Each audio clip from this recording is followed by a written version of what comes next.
मंडली गायक रूदल बंजियार, जो ग्राम पंचायत बेलवारा प्रखंड सिमरी बख्तियारपुर जिला सहरसा से चलकर आपकी पावन पवित्र नगरी में आप सभी श्रोताओं मां बहनों की सेवा करने के लिए उपस्थित हैं। सज्जन वृंद, गोस्वामी तुलसीदास जी महाराज रामचरितमानस में लिखे हैं,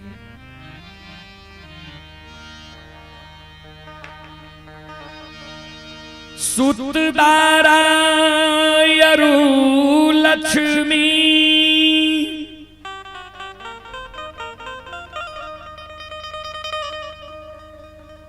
पापी के घर भी हो,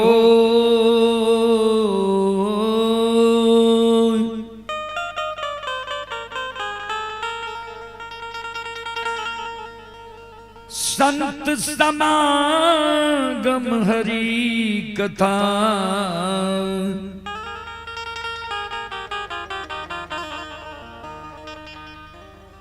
तुलसी दुर्लभ दो।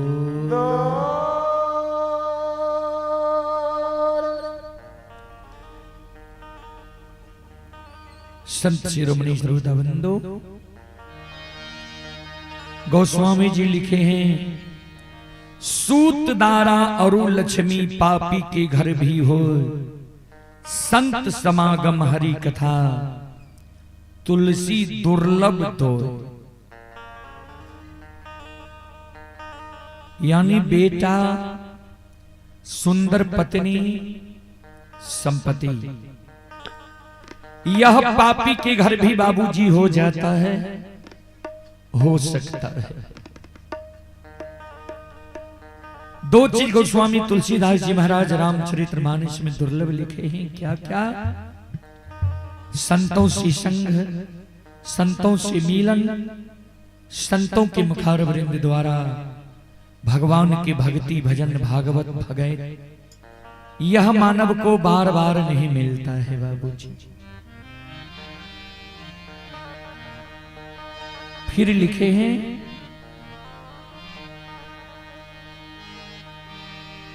जब तक रहेगी जिंदगी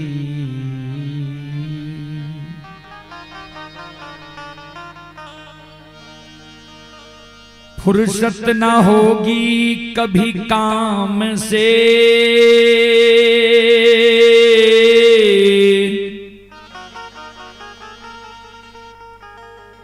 कुछ ऐसा समय निकाल लो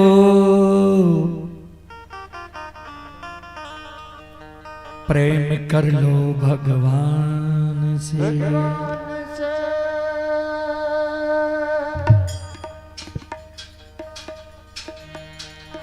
जब तक यह पंचभौतिक शरीर में रमता रहा है, जीवात्मा है, तन में प्राण है, तब तक काम से फुर्सत होने वाला नहीं है बाबूजी। इसी समय में मानव को कुछ न कुछ समय निकालकर भगवान के भक्ति भजन भागवत भगैत में देना चाहिए, जिससे मोक्ष मिलता है, सद्गति मिलता है, स्वर्ग मिलता है। चलें सबसे पहले एक देवी गीत की ओर, उसके बाद मैं प्रसंग से सेवा करने का प्रयास करूंगा। जहां तक ध्वनि विस्तार उपकेंद्र द्वारा आवाज जा रही हो, वहां तक के भाई बंधु माता एवं शक्ति स्वरूपा बहनों से मैं निवेदन करना चाहता हूं, हमारे यज्ञकर्ता महोदय श्री रवि बाबू के द्वार पर आकर भक्ति प्रवचन सुनने के लिए आवे, सुनकर पुण्य की भागी बने।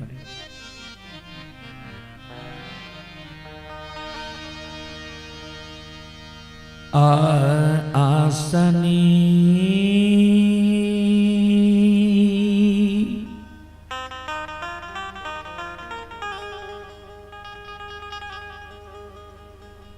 निपई ते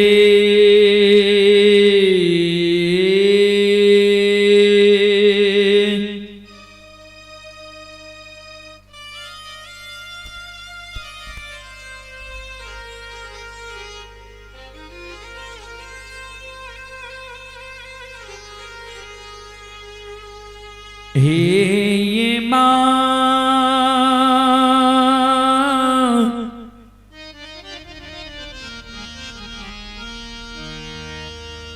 तार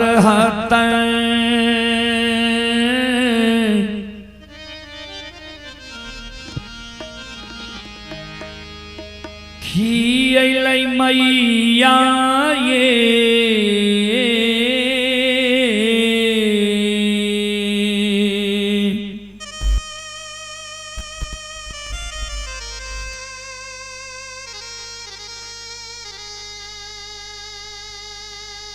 जाननी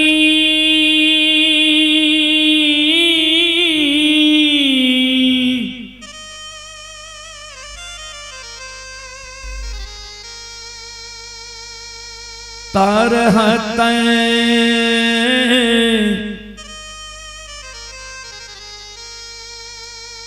खियलै मैया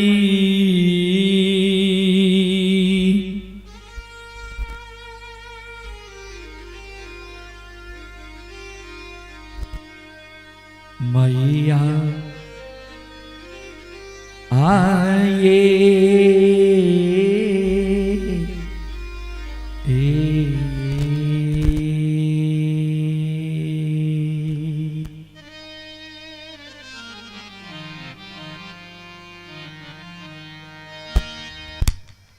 जननी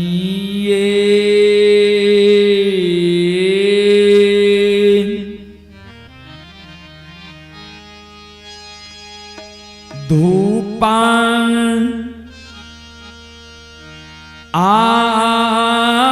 धुआं न जलैते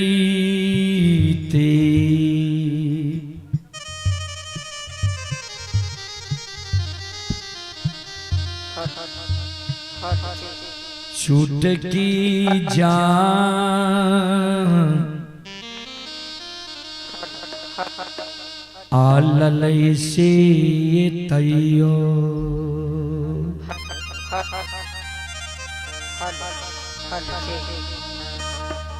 नाही उलहानमा छुटलै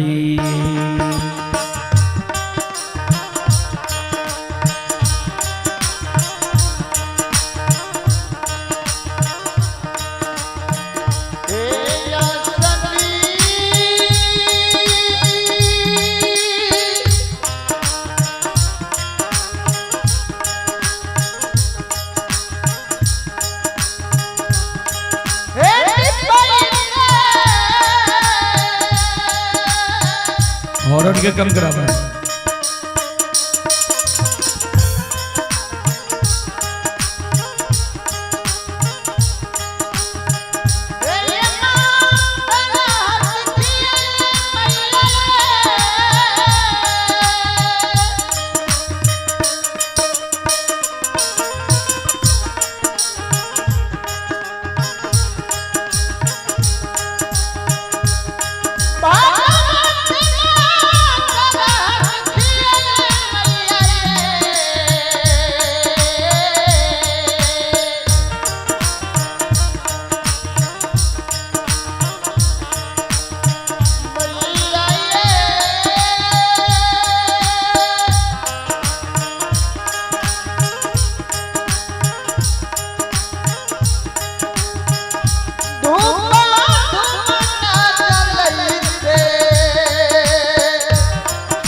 ध्यान देवे श्रोता बंधु एक अबला, एक बांझी, एक बिचारी दुखियारी,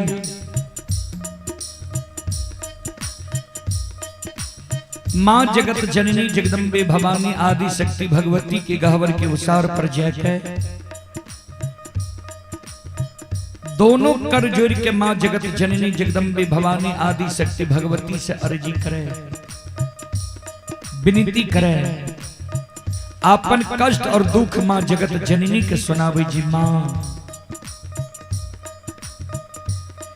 अपनी की आशिनी गहवर निपैत मां हमर तरहत किया गले, अपनी के गहबर में धूप धुवन जलावत जलावत मां हमर चुटकी जेल गले, अपनी के गहबर में चढ़ावे के लेल फूल तोरे तोरे मां नाखून किया गले, अपनी के गहबर में प्रतिदिन सांझ दैत दैत मां प्रत्येक सारी के आंचल जेल गले।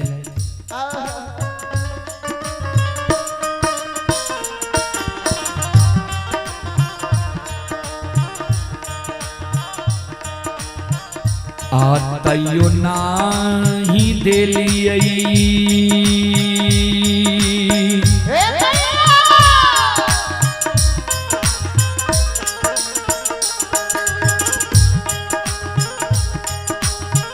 ये माँ गोदी में लालान माये,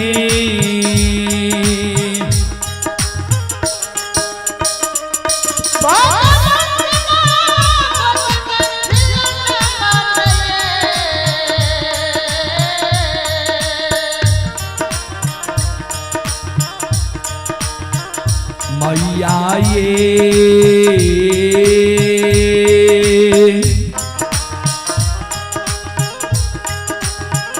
हमारा बनलिया,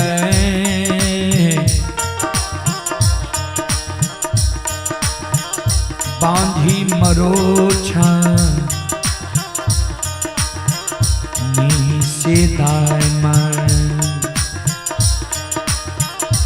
माय उल्लाहन मां दै छैये।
श्रोता बंदो,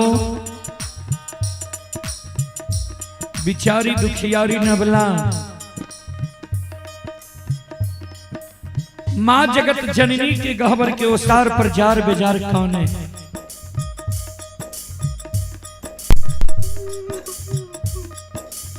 आंख से आंसू बिचारी दुखियारी के गिरे।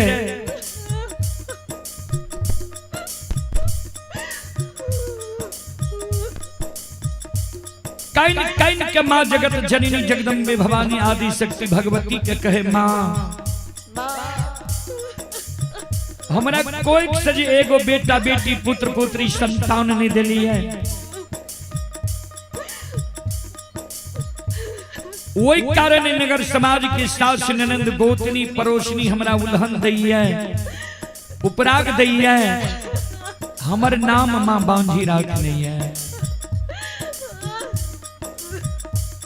दाई माई के तो उल्हन उपराग मां हम सह ले छी, लेकिन इस समाज में जब दाई माई के घर आंगन जाए छी, दाई माई के गोद में दाई माई के बेटा बेटी के हंसे के आवाज सुनै छियै।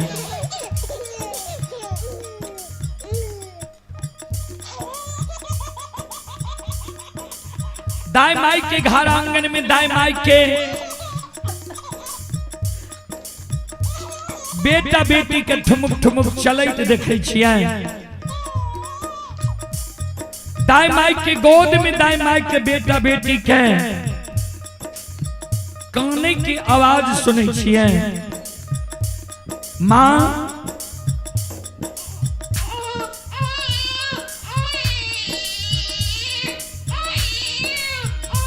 वो आवाज सुन के हमर हिया सालैया।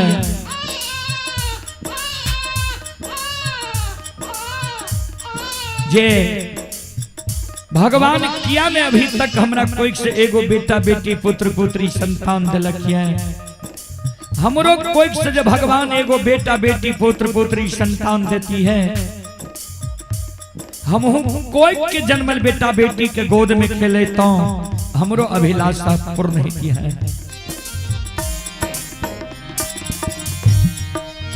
ए मैया हे जगत जननी मां, सबके अंगन मां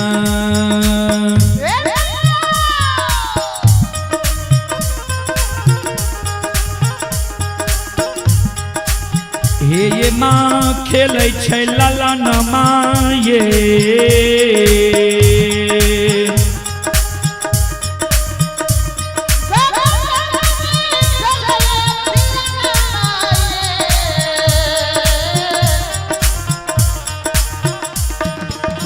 मैया ये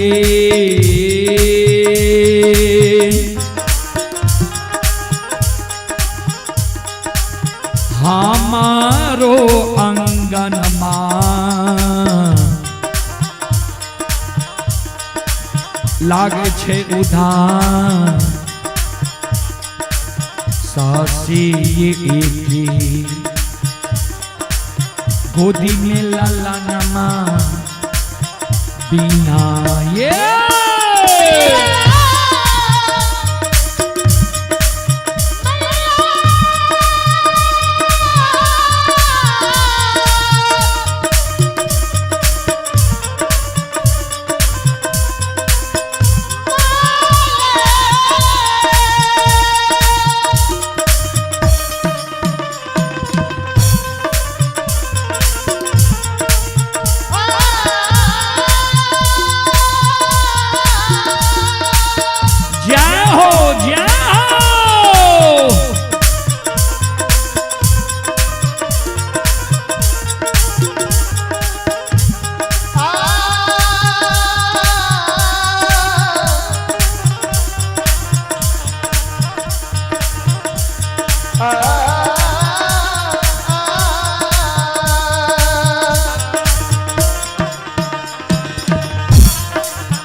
श्रोता बंधु बिचारी दुखियारी नवला जी माँ जगत जननी के गहवर के ओसार पर जार बेजार कौने रहे। आंख से आंसू जी बिचारी दुखियारी के माँ के गहवर के ओसार पर गिरे रहे।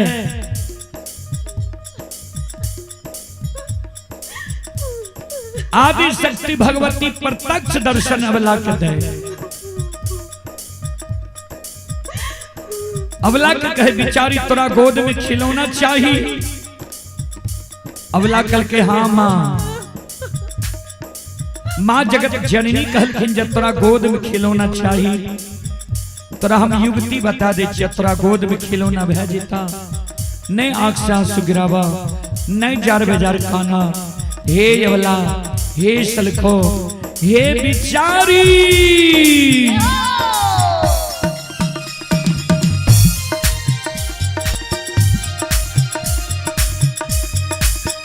चले पुरस्कार की ओर। संत शिरोमणि श्रोता बंधु आप ही ओम प्रकाश कुमार के ओर से 11 रुपए की पुरस्कार आए हैं ऑनलाइन फोन पे के द्वारा। मुकेश चौधरी की ओर से श्रद्धा के साथ बड़ी उदार दिल से 21 रुपए की पुरस्कार आए हैं। दुर्बल कुमार के ओर से शानदार 21 रुपए की पुरस्कार आए हैं। श्रद्धालु को बहुत बहुत धन्यवाद, लाख लाख शुक्रिया, बहुत बहुत साधुवाद। जय हो दानी श्रद्धालु की जय हो, जय हो दानी श्रद्धालु के समस्त परिवार की जय हो।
माँ जगत जननी जगदम्बे भवानी आदि शक्ति भगवती अवला के कहे बिचारी।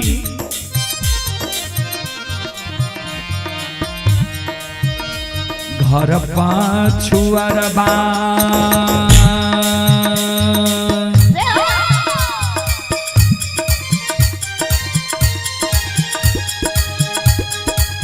अबला बस छ कुम्हार भैया हे।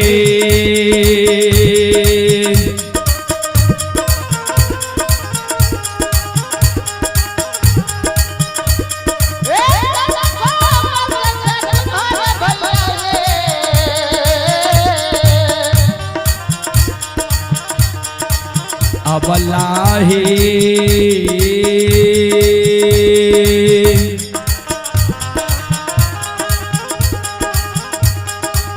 मिट्टी के बलकबान लिहो बनबान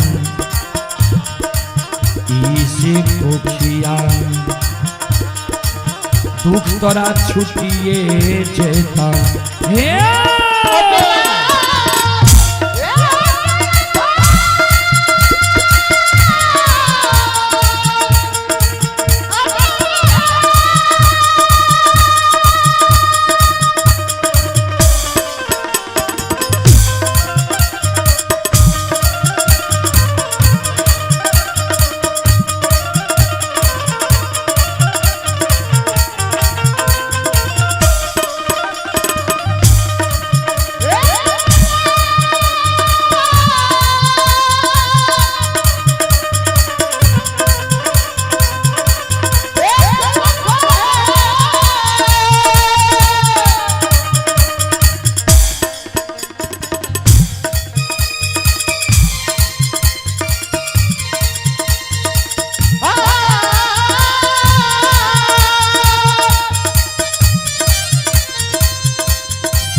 शिरोमणि श्रोता बंधु माँ बहन बाबू भैया सब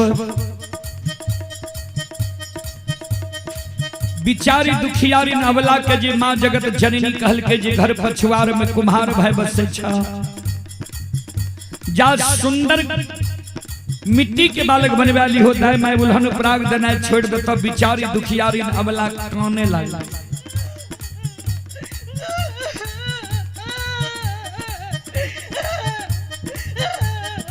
माँ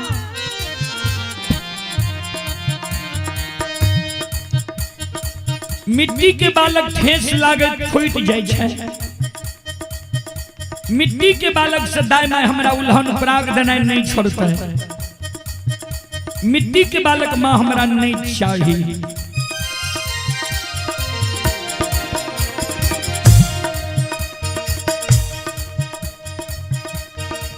माँ जगत जननी कहलखिन जो तोरा मिट्टी के बालक नहीं चाहिए तो तू चल जा न कमार भाई के द्वार सुतिहार भाई के द्वार बढ़ई भाई के द्वार सुंदर काठ लकड़ी के बालक बनवा ली हो दाई माई तोरा उल्हन प्राग देना छोड़ देता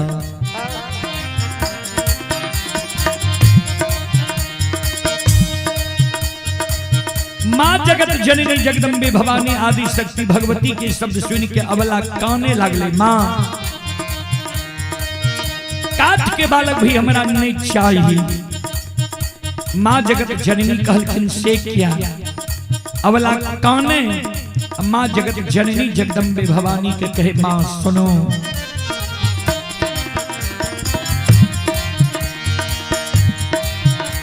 काठ के बालक बा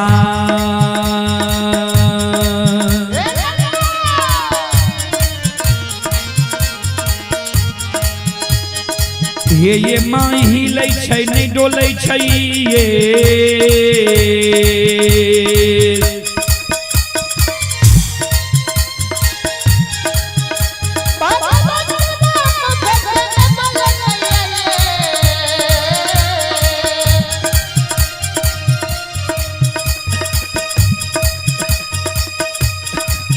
मैया ये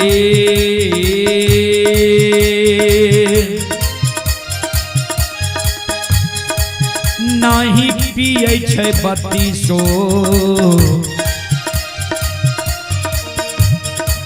सुआ दूध से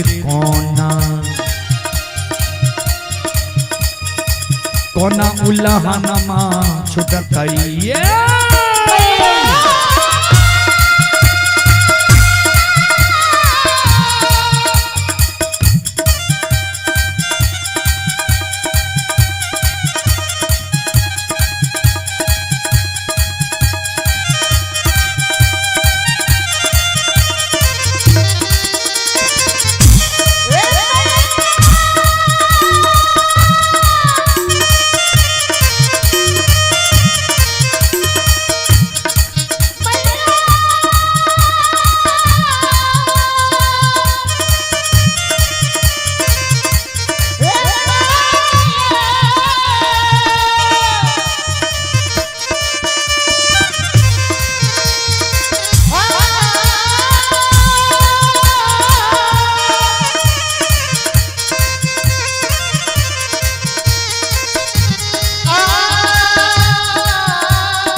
संत शिरोमणि त्रोदा बंधु माँ बहन बाबू भैया सब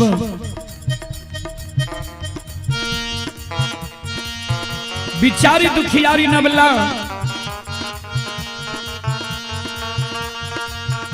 माँ जगत जननी के जे कल के काट के बालक में हिले छे नहीं डोले छे नहीं बत्ती सुआ दूध पिए छे।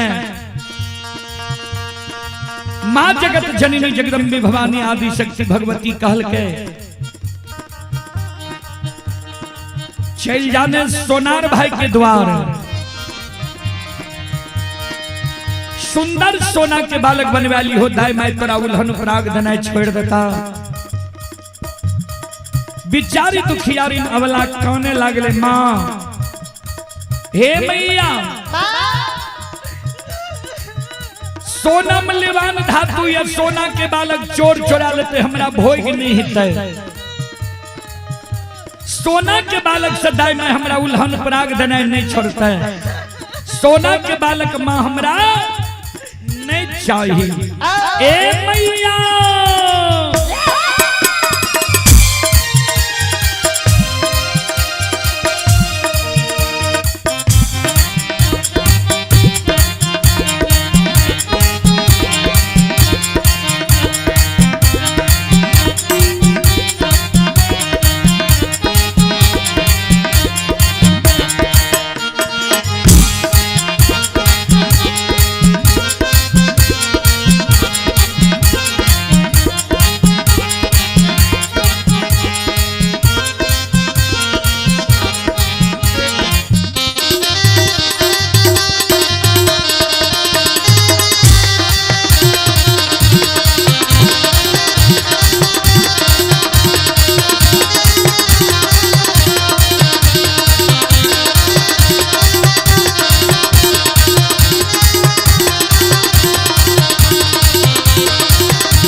माँ जगत जननी जगदम्बे भवानी कहल के अबला नहीं तोरा मिट्टी के बालक चाहिए नहीं काठ लकड़ी के बालक चाहिए नहीं सोना के बालक चाहिए तो तू नहीं किया छो भगवान पर सुरता लगावा भगवान के घर में देर छे अंधेर नहीं छे जरूर तोरा कोई से बेटा बेटी पुत्र पुत्री संतान हिता। हे अबला हे सलखो हे बिचारी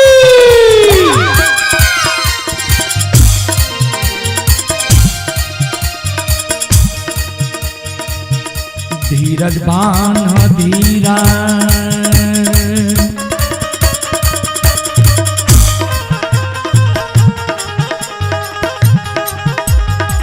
अबला दिल में धीरज बांधा है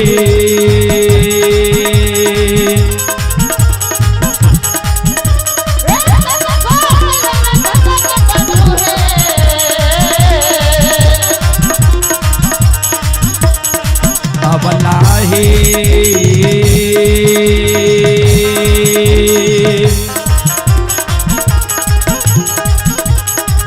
भगवान देता गोदी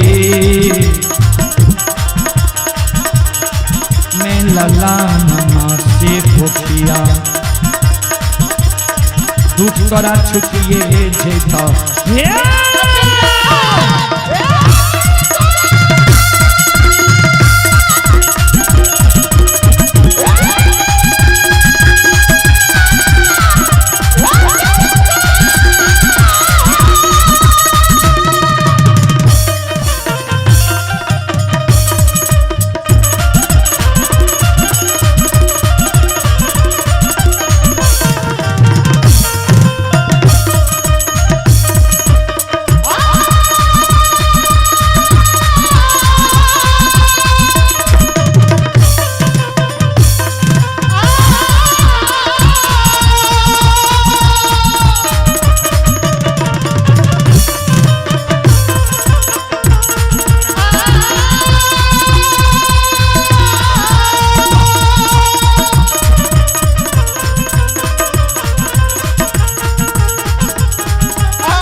बोलो बोलो माता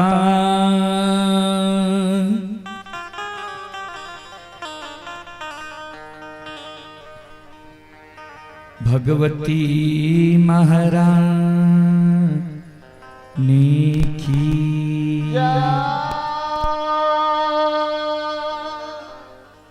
संत शिरोमणि श्रोता बंधो,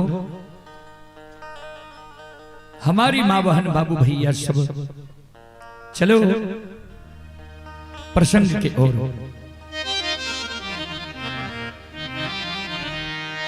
प्रसंग में अपने सबके बीच कारू बाबा के प्रसंग हम रखे।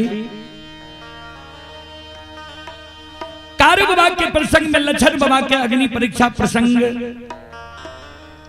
जे लक्षण के किया आग में जल के रहे बड़का भाई, कारण की रहे कोना सात का चंदन के चेला से लक्षण बच गए, के लक्षण के सहारा बन। बाबूजी जय समय में अधरी जंगल में कारू बाबा का लुल्ही बाघिन नौछर लगा दिल के रह ता वही समय में ध्यान देवे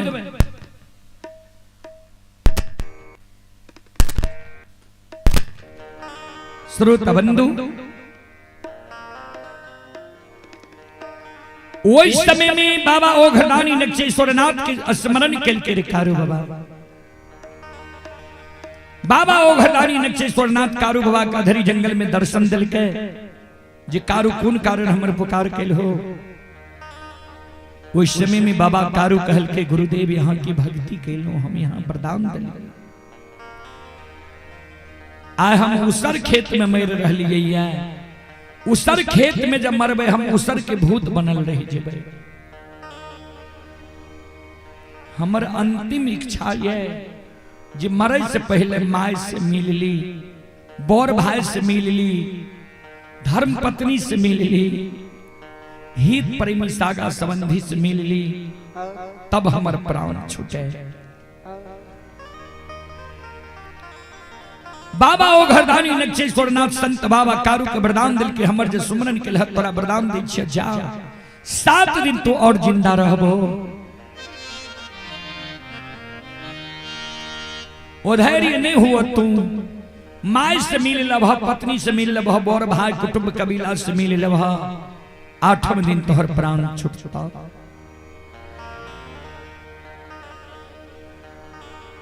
कारू बाबा के समाज के लोग अधरी जंगल से महपुरा नगरी ललकई।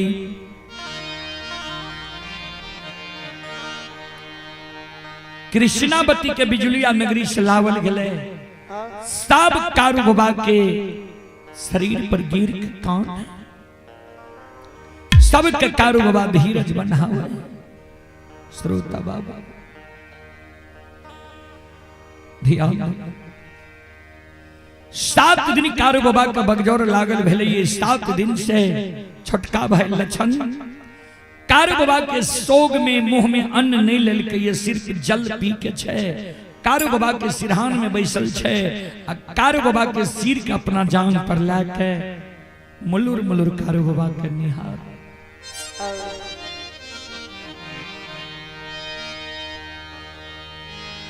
आय 8म दिन अंतिम क्षण, वह अंतिम पल छे एलै एलै।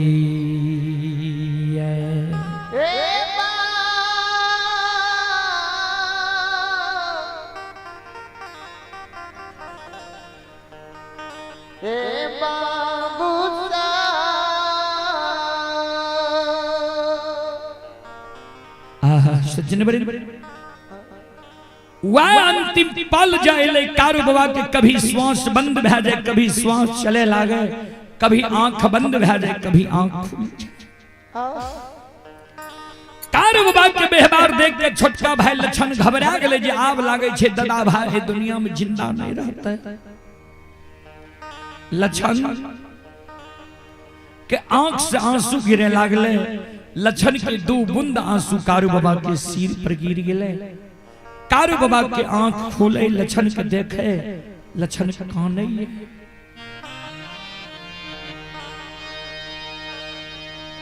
कारू बाबा लछन के कहे सहोदर किया काने छिन्ने कान धीरज बा तोरेटा भाई आए दुनिया से जा रहा है, सबके भाई दुनिया से गए, सबके भाई दुनिया में अले, सबके भाई दुनिया से दुनिया में सदा रहलैया अन्य करे भाई दुनिया में सदा रहते।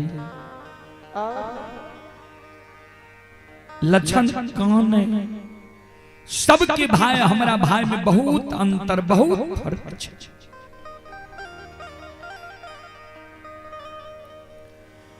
ये हो माय के कोई से जन्म ले लिए, माय के दूध छोड़ लिए, माय के गोद से हमरा लायल हो, अपना गोद में बैसा के माखन मिश्री खोआ मलाई खिलिल हो, पेट लगा के माय की तरह हमरा सुतिल हो।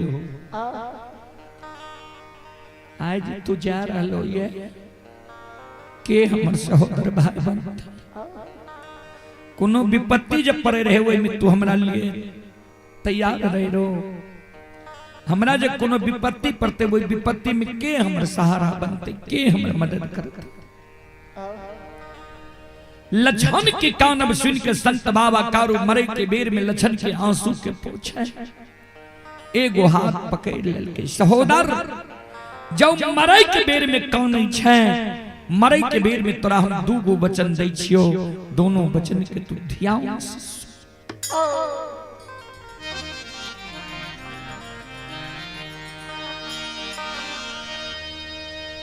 हम जब मैं रजैबई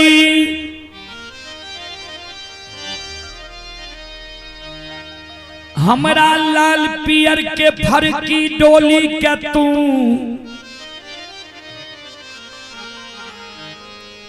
सरहा घाट पर ले जइहे,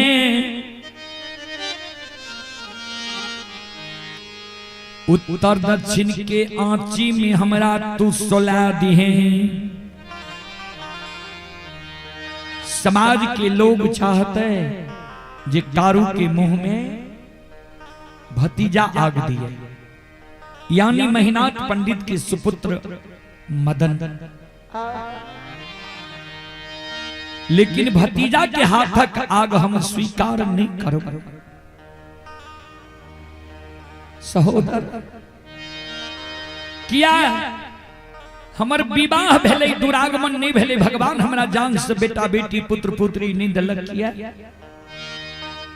लेकिन तोरा हम भाई ने बेटा जैन के पोसली हो, मुंह में आग लेके खा।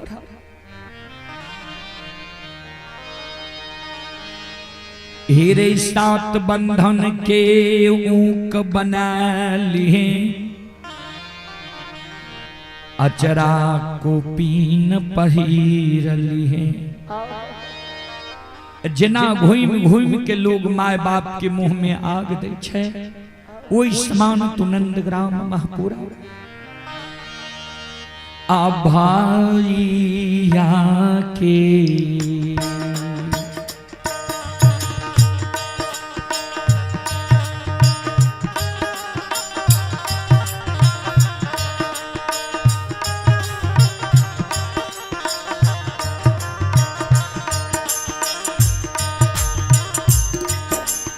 सहोदरा रे भाई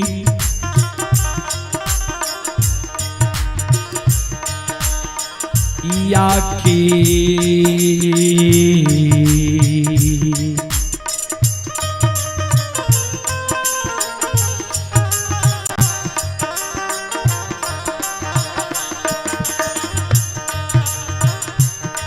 अरे मुँह धाम में।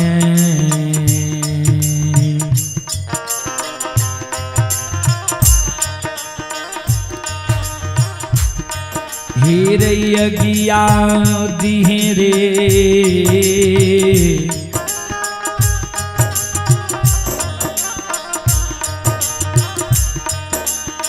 लक्ष्मण बबुआ।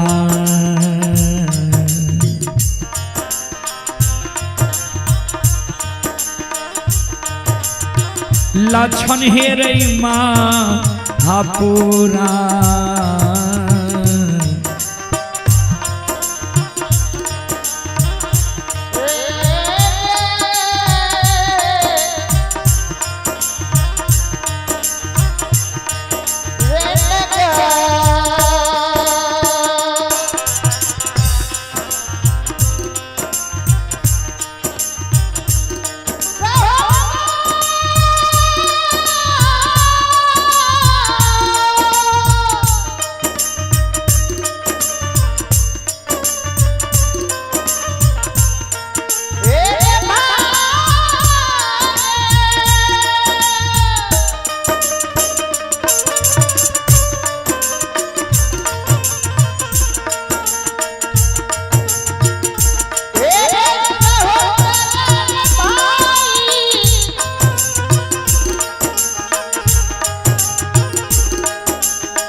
प्रथम बात हमारा मुंह में तू आग दी दाह संस्कार क्रिया कर्म हमर क्या दी। चलें पुरस्कार की ओर।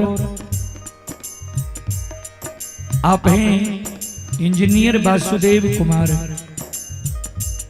श्रद्धालु की ओर से श्रद्धा की साथ बड़े उदार दिल से 21 रुपए की पुरस्कार आए हैं। श्रद्धालु को बहुत बहुत धन्यवाद, लाख लाख शुक्रिया। मुन्ना कुमार जी की ओर से 21 रुपए की पुरस्कार ऑनलाइन फोन पे के द्वारा आए हैं। श्रद्धालु को बहुत बहुत धन्यवाद, लाख लाख शुक्रिया, बहुत बहुत साधुवाद। जय हो दानी श्रद्धालु की जय हो, जय हो दानी श्रद्धालु के समस्त परिवार की जय हो।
कारू बाबा मरे के बेर में दोसर शब्द लक्षण के कहल के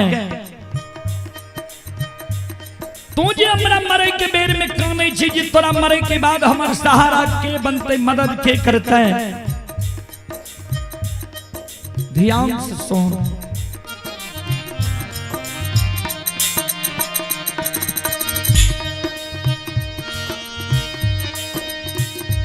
हेरे जहिना जिंदा में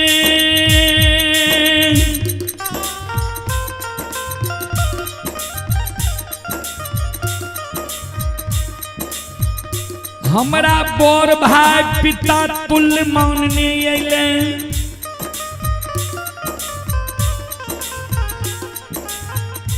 हमहू तोरा छोट भाई अनुज भाई पुत्र के समान होई छे पुत्र के समान तोरा मानने एलियो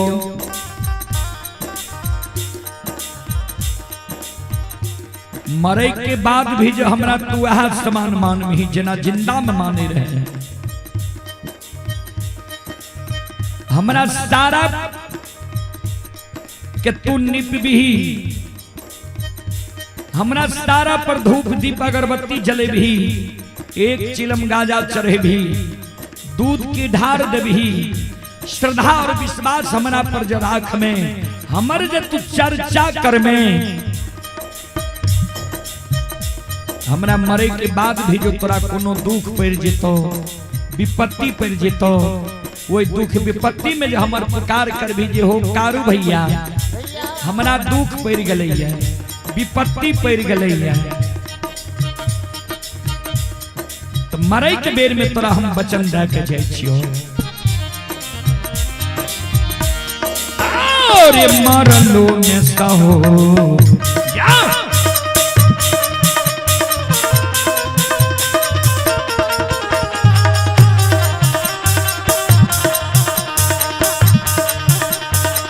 रे दुलरुआ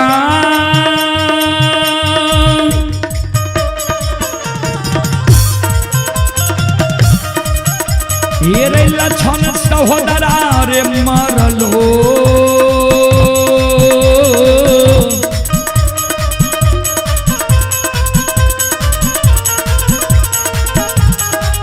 लोग सहोदर रे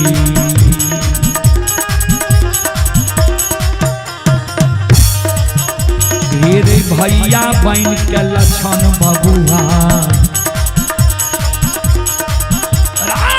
तोरा लिए रह बौरी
मरलो में जो हमर पूजा कर भी हमरा सारा पर धूप दीप अगरबत्ती जले भी फूल चढ़े भी एक चिलम गाजा चढ़े भी चर्चा कर भी ते मरलो में तोरा लिए कोनो दुख जब पड़ जेतो ने आ ओय में हमर पुकार कर भी भैया हमरा दुख पड़ गेले त वचन दै छियो सहोदर भाई बहन के हम खड़ा रह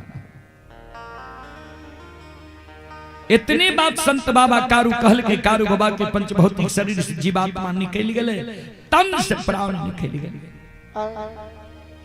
समाज के लोग कारू बाबा के सरहा घाट पर लागले, लक्षण मुंह में आग दल के दाह संस्कार क्रिया कर्म भ गए। 4 दिन कारू बाबा का मरल भेले। चौथे दिन से लक्षण कारू बाबा के सारा कनी पे धूप दीप अगरबत्ती जलावे, फूल चढ़ावे। कारू बाबा कल के एक चिलम गांजा चढ़ावे, लक्षण जोरा चिलम गांजा चढ़ावे।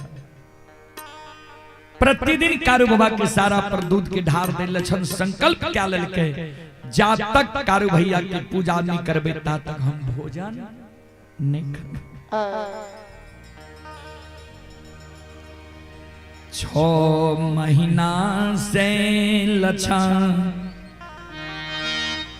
कारू बाबा के पूजा कईने आए बरली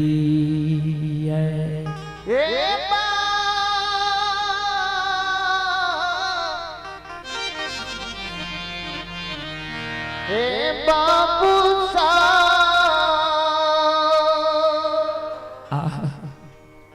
ध्यान देवे। एक तक कारू बाबा से बोर भाई अपने सब जाने है, वे 4 भाई रहे कारू बाबा, महीनाथ, कारू, साहबी, लक्षण।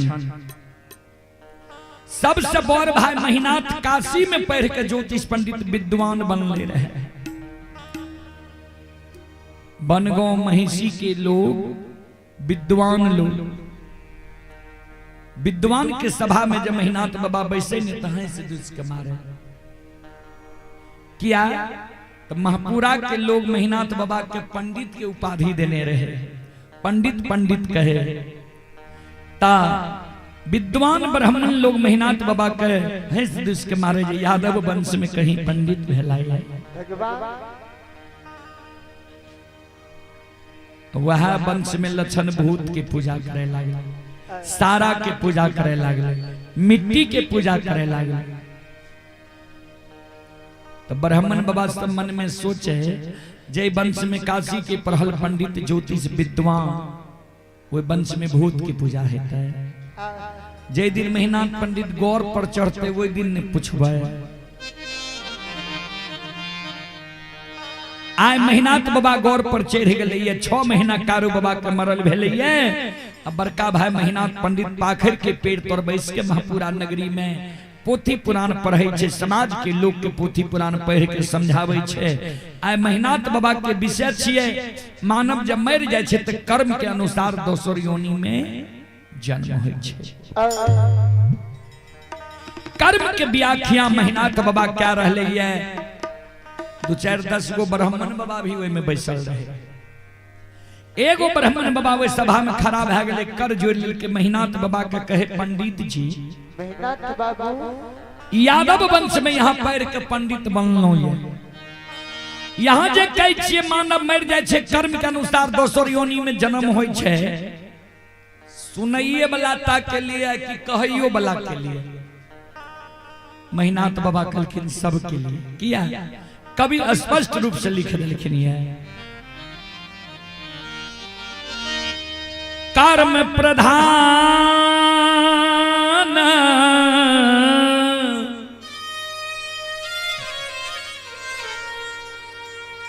ईश्वर चिराखा,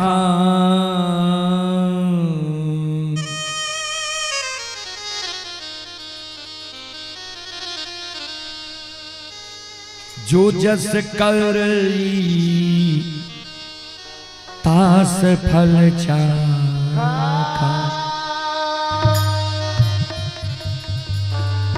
कर्म प्रधान विश्व चिराखा, जो जस करई तस फल चाखा। कर्म प्रधान छे, जे जेहन कर्म करे छे कर्म के अनुकूल योनि मिले छे। ब्राह्मण बाबा कहलखिन कहलिए त ठीक है,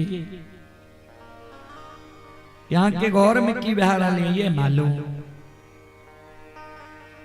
महीनाथ बाबा कहलखिन हमर घर तो ठीक ठाक ही है। कहलखिन नहीं, सुन लिया।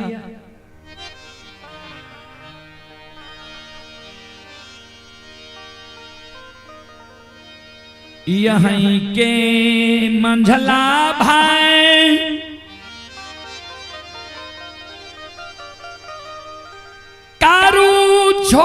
महीना पहले मैर गेल, नियम के विरुद्ध अच्छाइत भतीजा यहाँ भाई से आग दिले लिए।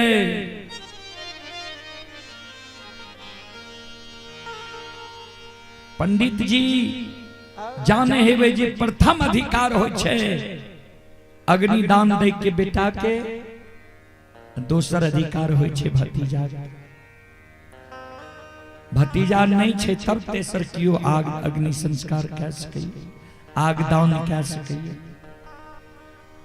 अच्छाइत भतीजा यहाँ भाई से आग दिले लिए।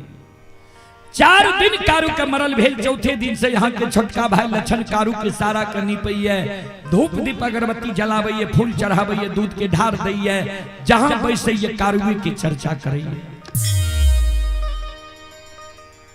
एक तरफ यहाँ कहे छिए जे मानव मर जाए छे त कर्म के अनुसार दोसर योनि में जन्म होय छे, आ दोसर तरफ यहाँ के भाई कारू वो सारा में बैसल ये जे लक्षण रोज सारा करनी पई, धूप दीप अगरबत्ती जलावे, फूल चढ़ावे। जय वंश में काशी के पढ़ल पंडित ज्योतिष विद्वान आचार्य, वो वंश में भूत की पूजा है। यहाँ के नाम का लक्षण बदनाम कर रही है, यहाँ के पंडिताई पर कलंक लगा रहा है।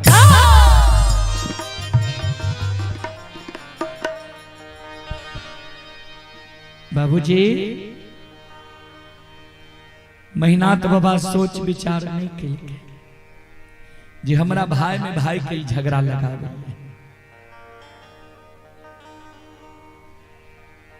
वार जी कहबे बाबूजी कर्म से विद्वान छे न, वार झगड़ा लगावे में विद्वान छे। ध्यान दो। महीनाथ बाबा मन में सोचल कि अब जा तक लक्षण के समझेबे नहीं ता तक नहीं मानते।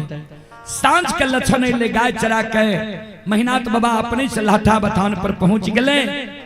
लक्षण के इशारा से बोला के बगल में बैसा के लक्षण के समझावे लागले। लक्षण सुनै छियै तू कारू के पूजा करे छो, नाम जपै छो, हम मान लेलिए कारू तोरा बहुत मानी रहा, लार प्यार दे रहा, प्रेम दे रहा। कारू जिंदा नहीं रहले, मर नहीं गले। जय वंश में हम काशी के पढ़ल पंडित ज्योतिष विद्वान आचार्य छिया, वही वंश में तोरा हम भूत के पूजा नहीं करे देबो। से लक्षण हे हो कारू के हो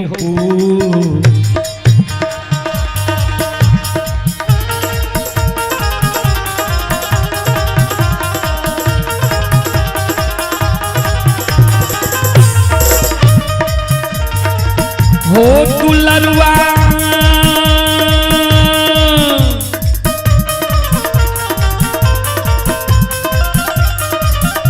आओ हो कारुई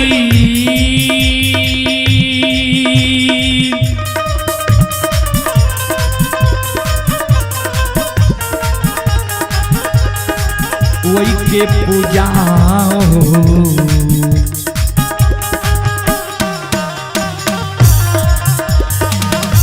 ये हो छोड़िए तो हो लक्षण बबुआ, आओ लक्षण महापुरा।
ये नवीन कुमार यादव जी, नवीन कुमार यादव जी की ओर से श्रद्धा के साथ बड़ी उदार दिल से शानदार 51 रुपए की पुरस्कार आए हैं। श्रद्धालु को बहुत बहुत धन्यवाद, लाख लाख शुक्रिया, बहुत बहुत साधुवाद। जय हो दानी श्रद्धालु की जय हो, जय हो दानी श्रद्धालु के समस्त परिवार की जय हो। और आप हैं जय गुरु दोना पत्तल उद्योग, ग्राम गोसपुर, पोस्ट गोडियारी, थाना सलखुआ, जिला सहरसा। प्रोपराइटर नवीन यादव, पिता श्री देव नारायण यादव जी, इनकी ओर से 51 रुपए की पुरस्कार आए हैं। और श्रद्धालु का कहना है हमारे यहाँ सभी प्रकार के दोना पत्तल, प्लेट, गिलास, कप इत्यादि बनाया जाता है एवं उचित मूल्य पर बिक्री किया जाता है। श्रद्धालु का कॉन्टेक्ट नंबर है 82 10 50 25 22। श्रद्धालु को बहुत बहुत धन्यवाद, लाख लाख शुक्रिया, बहुत बहुत साधुवाद। जय हो दानी श्रद्धालु की जय हो, जय हो दानी श्रद्धालु के समस्त परिवार की जय हो। ध्यान देवे सज्जन वृंद, श्रोता बंधु,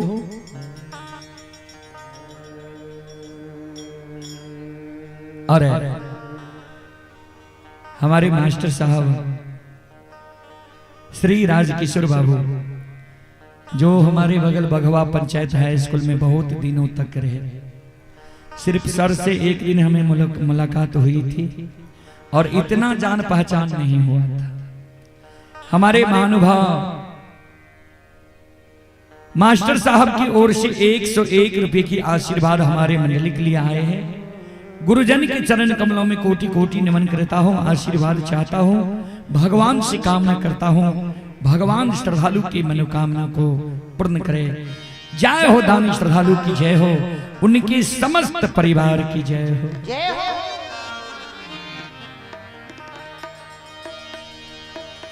इतना को बात जे महीनात बाबा लछन के कहल के, लछन कुछो ने मुहा मुही बोल ले जे कारू भैया के पूजा छोड़बो कि नहीं, नाम लेना भूलबो कि नहीं। किया कारू बाबा जे मरे के बेर में लछन के कल कर मरलो में पूजा करबी तो भाई बहन के रहबो, वही बात के याद ये लछन के। बाबूजी सज्जन वृंद, लछन जब कारू बाबा के पूजा नहीं छोड़ के महीना तो बाबा मन में सोच ले के आप जे लछना के एक चाट मारबे, दामस देबे, लोग और कलंक देते हमरा। किया 4 भाई माई के कोई से जन्म ले लिए, 2 भाई मर गए, 2 भाई जिंदा छी, ओहो दोनों भाई के पुत्र पुत्री संतान नहीं भेले, तो ओहो दोनों भाई के हिस्सा धन संपत्ति हमरे दोनों के हिते। लछन के जब मारबे, उल्लू चुल्लू करबे तो लोग कहते जे महीना पंडित संपत्ति के कारण लछन के उल्लू चुल्लू करे छे, दांत फटकार करे छे। एहि कारण लछन के नहीं एक चाट मारबे नहीं दामस देबे। सबसे बड़ो समाज होय छे, समाज के मरण मंजन प्रमुख लोग के बुला ले छिए, कहबे लछन के बुझा दियो, समझा दियो जे कारू के पूजा नहीं करे, नहीं नाम ले, नहीं चर्चा करे।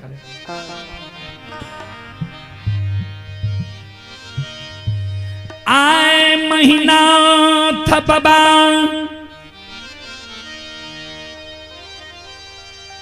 महापुरा नगरी के,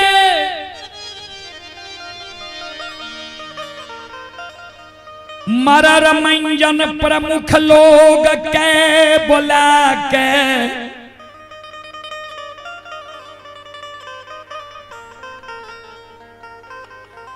लाठा बथान पर सभा लगा दिल कई। श्रोता बाबा, मरर मंजन प्रमुख लोग लाठा बथान पर सभा लगा दिल के। सभा में मरर मंजन प्रमुख लोग महीनाथ बाबा से पूछे, पंडित जी, पंडित जी कौन कारण सभा लगे लिए? ये महीनाथ बाबा वही सभा में कर जोड़ के खड़ा रह गए। समाज बाबा हमरा वंश में हमर छोटका भाई लक्षण महामूर्ख जन्म गेलैया, जे कारू मर गए, जे कारू के सब समाज मिल के सरहा घाट पर जला के धुआं आसमान उड़ेलिए। कोई कारू के पूजा लक्षणा करे छे, नाम जपे छे, जे कारण पंडित के सभा में हम बैसे छी ते विद्वान लोग हमरा हंस दुस के मारे ये जय वंश में काशी के पढ़ल पंडित ज्योतिष विद्वान ओए वंश में भूत की पूजा हेते, तो यहाँ सब लक्षण के बुझा दियो, समझा दियो, जे कारू के पूजा नहीं करे, ने कारू के नाम ले, ने कारू के चर्चा करे। यहाँ सबके बात मान जाती लक्षणा।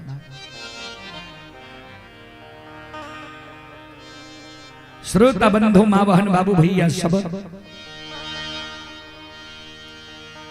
समाज के मरण मंजन प्रमुख लोग लक्षण के बोला के बीच सभा में बैसा लल के लक्षण के समझावे लागले। लक्षण ठीके ने भाई कहे छा, कारू के पूजा नहीं कर, ने कारू के नाम लेने, कारू के चर्चा कर। समाज के लोग जे लक्षण के समझावे ने तो ओने से महीनाथ बाबा और दबाव दे। समाज बाबा ठीक से दुश्मन के समझा दियो, हम एकरा समझलिए, हमर बात नहीं मान ले, तब समाज के बोले लो ये समझावे के लेल।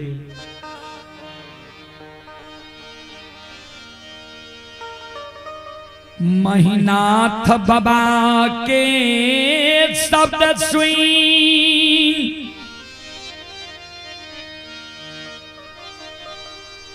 समाज के व्यवहार देखया, संत बाबा कारू के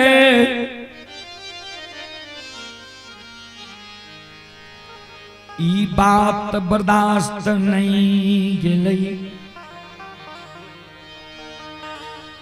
बाबूजी समाज के शब्द सुन के महीनाथ बाबा के व्यवहार देख के कारू बाबा के 6 महीना मरल भेले, ये आई बात बर्दाश्त नहीं गेले। लक्षण जी सभा में बैसल रहे, कारू बाबा लक्षण के अंग में समा गेले, लक्षण के द्वारा सभा में खड़ा भ गेले, हाथ से ताली बजावे लागले, शिवदानी के दोहाई दिए लागले, हरा हरा महादेव।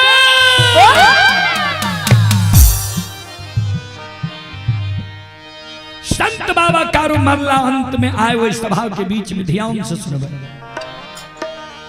अमाया की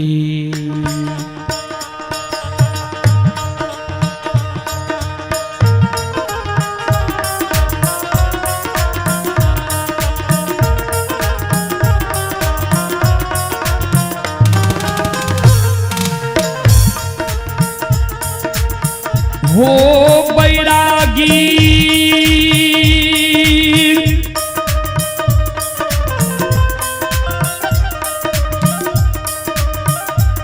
आहो माया,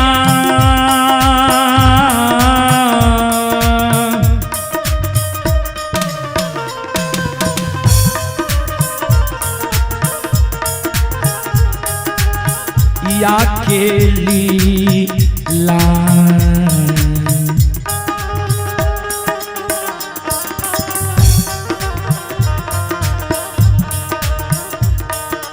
रचई छई हो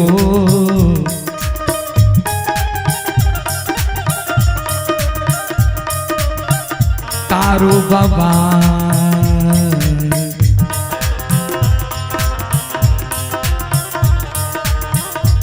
हे हो बाबा साबाहा के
जमे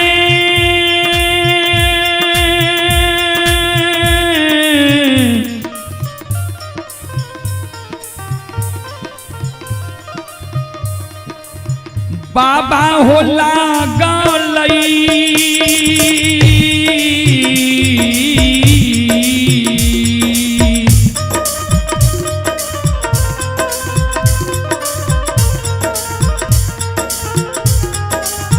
लई हो दैबा के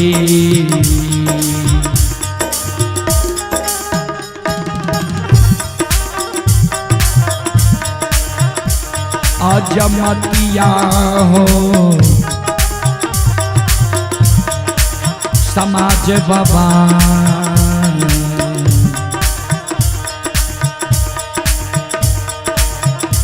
ये हो फिरल धारा माँ की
आइए ज्योतिष कुमार की ओर से श्रद्धा के साथ बड़ी उदार दिल से शानदार 51 रुपए की पुरस्कार आए हैं। प्रियंका देवी की ओर से भी पुरस्कार आए हैं और विपिन कुमार करियत के निवासी हैं। विपिन कुमार करियत के निवासी हैं, वार्ड नंबर 11 के निवासी हैं और बेंगलोर में यह कार्यक्रम अभी लाइव देख रहे हैं। विपिन कुमार जी की ओर से 51 रुपए की पुरस्कार आए हैं। श्रद्धालु को बहुत बहुत धन्यवाद, लाख लाख शुक्रिया, बहुत बहुत साधुवाद। और हमारे ये जोगबंदी के पजियार शिरोमणि हैं, इनकी ओर से भी पुरस्कार आए हैं। श्रद्धालु को बहुत बहुत धन्यवाद, लाख लाख शुक्रिया, बहुत बहुत साधुवाद। जय हो दानी श्रद्धालु की जय हो, जय हो दानी श्रद्धालु के समस्त परिवार की जय हो। जय हो।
ध्यान देवे श्रोता सज्जन वृंद मां बहन बाबू भैया सब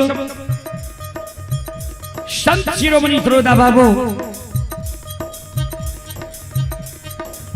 लछन जी हाथ से ताली बजा दिल के शिवदानी के दोहा जा दिल के समाज के मनोरंजन प्रमुख लोग मन में सोचे ठीके थी हरि वंश में महामूर्ख जन्म गले देखते महिनाथ पंडित समाज के लोग के बोले के जे लक्षण के बुझा रहा समझा रहा ई अपना का कारू बजे छे हाथ से ताली बजवे छे शिवदानी के दोहाए दे छे ठीके खिरहरी वंश में महामूर्ख जन्म गलैया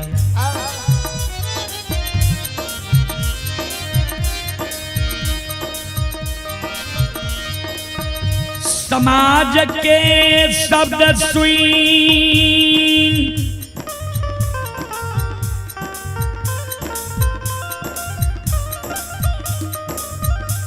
लक्षण के व्यवहार देख बड़का भाई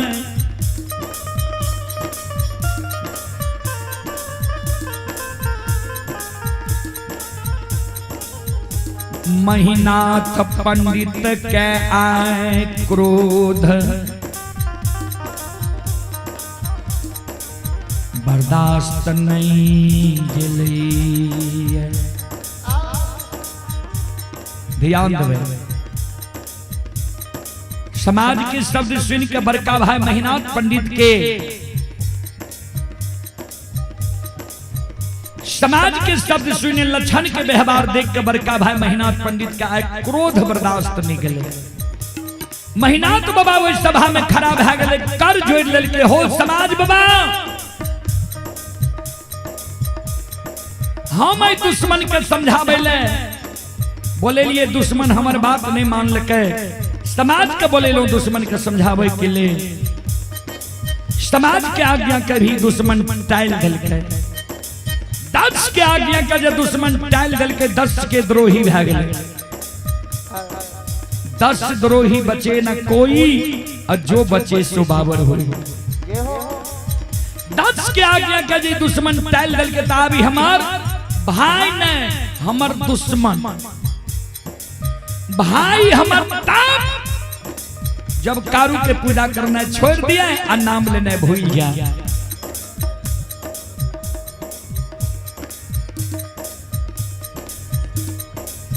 समाज बाबा 7 दिन के अंदर अगर लक्षणा कारू के पूजा छोड़ देते तब तो ये हमारे भाई 7 दिन के अंदर ही कारू के पूजा नहीं छोड़ लगे तो भाई ने हमार दुश्मन ई जो हमारा लिए दुश्मन बन जेते तो हम एकरा लिए 8 दिन जल्लाद बन के खड़ा है 7 दिन के अंदर जो लक्षणा कारू के पूजा नहीं छोड़ते 8 दिन 7 गो गाछ चंदन छे पोखर के महार पर कारू के हाथ के लगाए 7 गाछ चंदन के कटवा देवे चेला चिरवा देवे अघनुआ लार के ढेरी के तरह सरहा घाट पर चंदन के चेला के ढेर लगा देवे वो 7 गाछ चंदन के चेला पर दुश्मन लक्षणा के बैसा देवे हम अपना हाथ से वो चेला में आग लगा देवे कारू मर गए तब कारू के आग में जले लिए दुश्मन जब कारू के पूजा नहीं छोड़ते नाम लेना नहीं भूलते हो समाज बाबा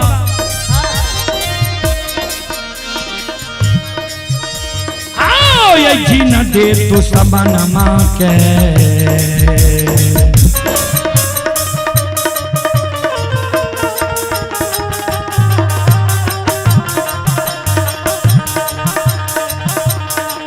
ये हो समाज लो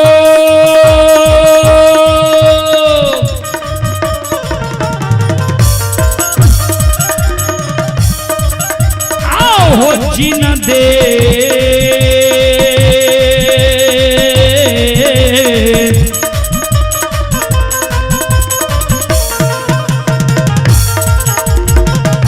तू समन मां के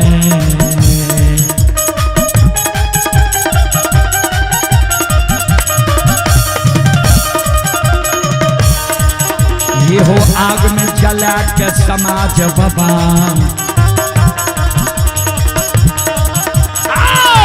देवई महापुराण।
ये सुनो सुनो सुन भैया सुन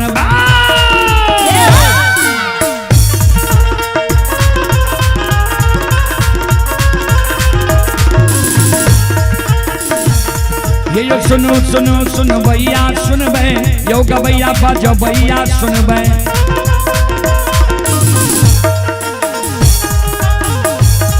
आइए माँ बहना ये ध्यान से सुन बे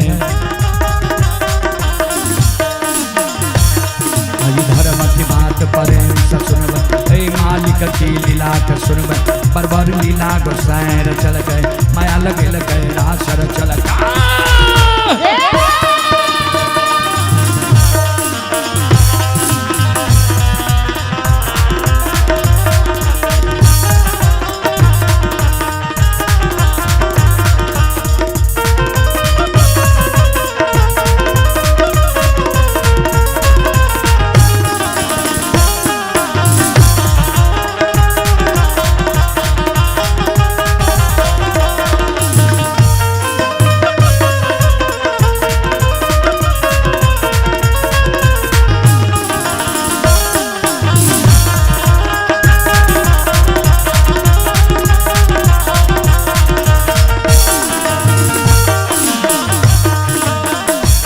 हे भाग के बेर भगवती के सुमरा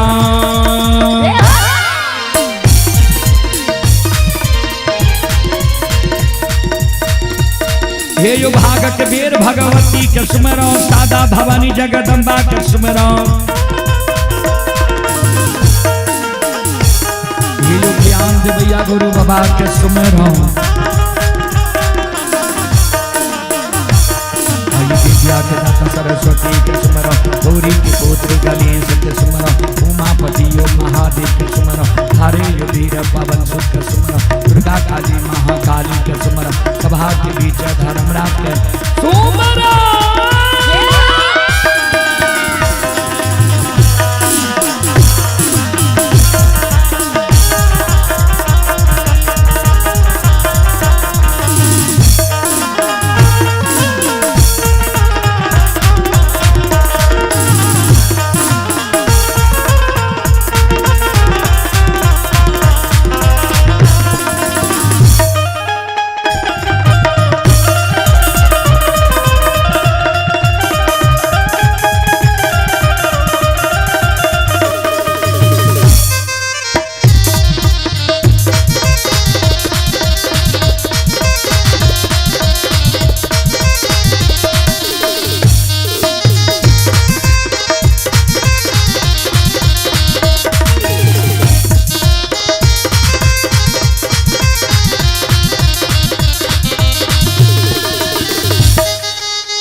चले पुरस्कार की ओर।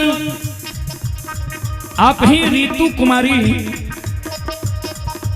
कुमारी की ओर से श्रद्धा के साथ बड़ी उदार दिल से 21 रुपए की पुरस्कार आए हैं। और यज्ञकर्ता महोदय रवि बाबू की ओर से 101 रुपए के आशीर्वाद हमारे मंडली के लिए आए हैं। भगवान से कामना करता हूं, भगवान श्रद्धालु के मनोकामना को पूर्ण करे, परमात्मा श्रद्धालु के यज्ञ को भली भांति संपन्न करे। जय हो दानी श्रद्धालु की जय हो, जय हो दानी श्रद्धालु के समस्त परिवार की जय हो।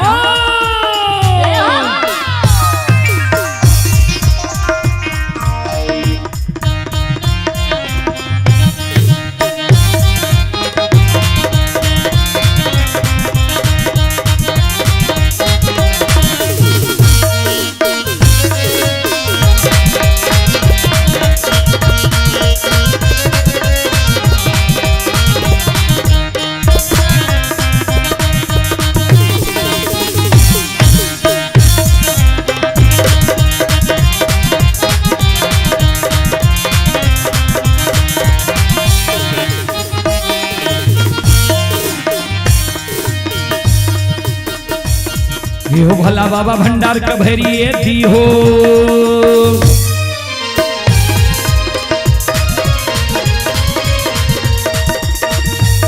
ये हो भला बाबा भंडार का भैरिए दी हो, ज्ञान के दीप सरस्वती जलई हो। आइए तन से ने भूलता मन से ने छोड़ता,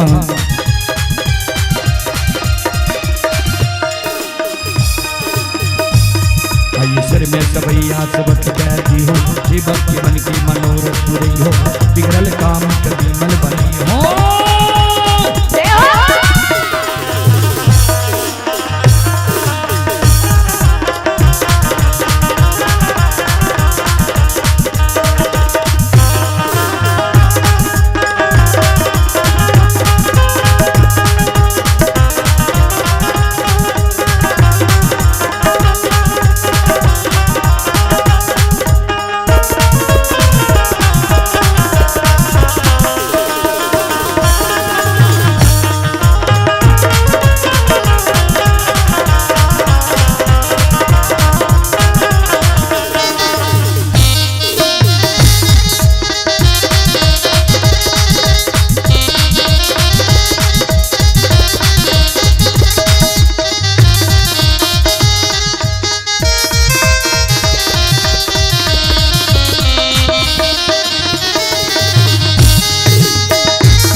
आइए आप हैं संतोष कुमार जी की ओर से श्रद्धा के साथ बड़ी उदार दिल से 21 रुपए की पुरस्कार आए हैं। श्रद्धालु को बहुत बहुत धन्यवाद, लाख लाख शुक्रिया, बहुत बहुत साधुवाद।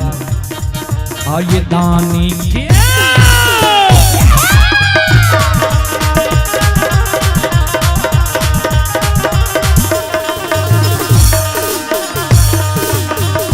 यो बाबा दानी के मन के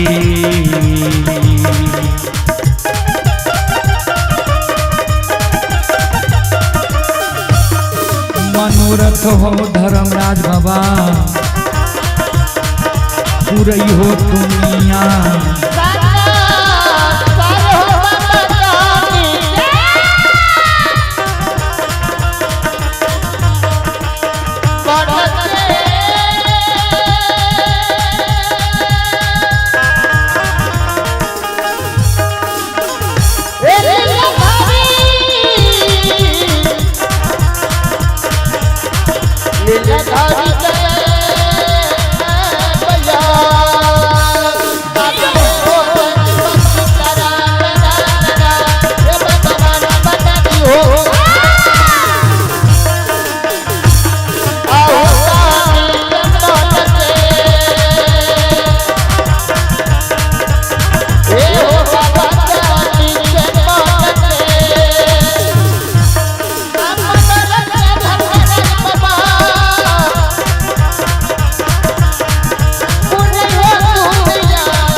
बोलो भक्त और भगवान की जय।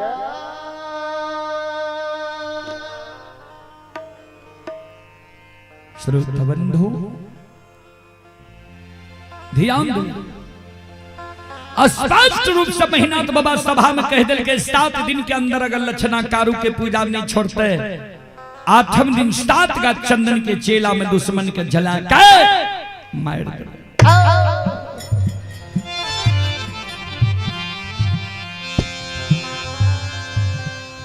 सभा भंग भ गए। वो बात के प्रभाव लक्षण के नहीं पड़ले जे कारू भैया के पूजा जब नहीं छोड़बे तो बड़का भैया हमरा आग में जला के मार देते। लक्षण कारू बाबा के पूजा करते रह गए।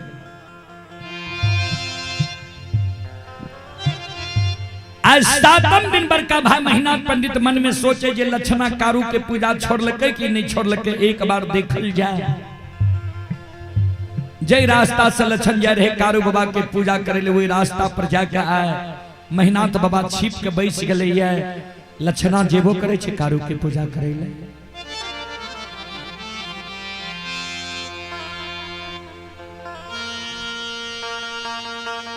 सज्जन वृंद, श्रोत बाबू, आज लक्षण सवेरे सवेरे स्नान क्या ललके फुलडाली में फूल ला ललके, धूप दीप अगरबत्ती ला ललके, कमंडल में दूध ला ललके। सवेरे सवेरे जा रहे कारू बाबा के पूजा करे ले सरहा घाट पर।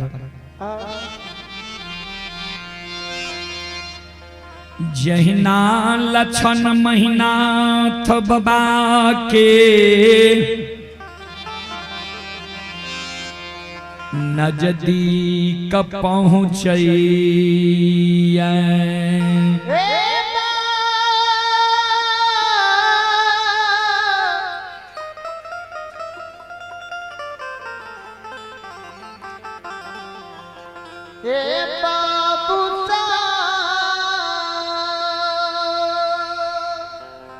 ध्यान दो। जाहि न लक्षण महीनाथ बाबा के नजदीक पहुंचे छे, महीनाथ बाबा के नजर पड़ले लक्षणा पर। महीनाथ बाबा मन में सोचे, ओ दुश्मन तो पूजा नहीं छोड़लके, जा रहे कारू के पूजा करे। श्रोत बाबा, महीनाथ बाबा लक्षण के आगे में सामने से सामने खड़ा है। लक्षण के नजर महीनाथ बाबा पर पड़ले। लक्षण के पैर चलना रुक जाए छे, सिर नीचा क्या के लक्षण खराब है। महीनाथ बाबा कह रहे, लक्षण फुलडाली में फूल धूप दीप अगरबत्ती कमंडल में दूध ला के कते जा रहे है, जल्दी बोल।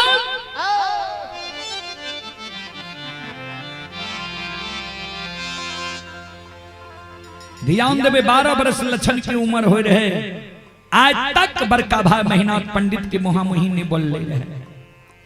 आज महीनाथ बाबा कह दिल के फुलडाली में फूल धूप दीप अगरबत्ती कमंडल में दूध ला के कते जा रहे हैं। लक्षण के सिर नीचा छे, सिर नीचा क्या के लक्षण खड़ा छे। महीनाथ बाबा के कहे, मंझला भैया कारू के पूजा करे ले सरहा घाट पर जाए। इतने गो बात पर लक्षण बोले। महीनाथ बाबा के क्रोध की सीमा नहीं रह।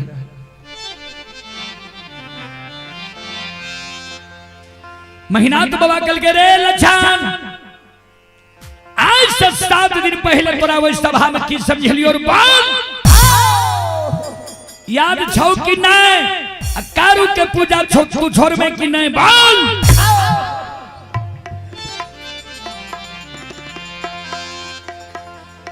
महीनाथ बाबा के क्रोध देख के लक्षण के शरीर थर थर थर थर कांपे लगा। फुलडाली के धरती पर रख दिल के, कमंडल के दूध के धरती पर रख दिल के, दोनों कर जोड़ के बड़का भाई मेहनाथ पंडित के चरण में प्रणाम कर कर जोड़ के खड़ा भए जाए छे। हे ओ बड़का भैया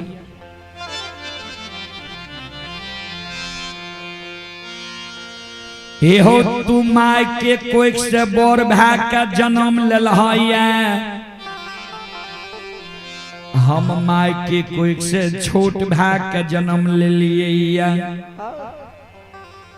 बड़ भाई पिता तुल्य होय छे, छोट भाई पुत्र के समान होय छे। तो हमर बड़ भाई छो, हमरा जे कहबो तोहर सब बात हम मान लेबो।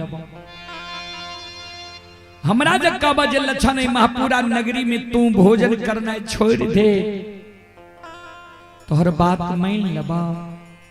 महापुरा नगरी में हम भोजन करना छोड़ सके छी।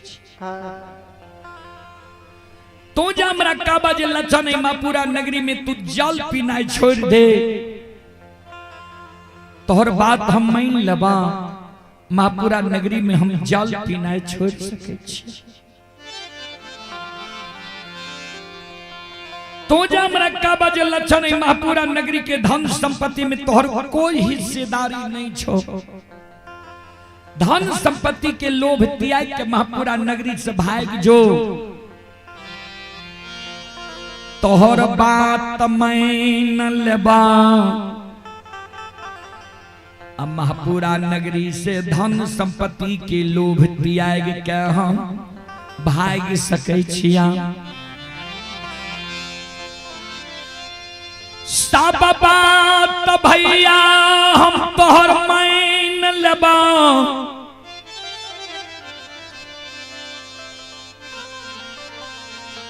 लेकिन एगो बात हम तोहर नहीं मानबा।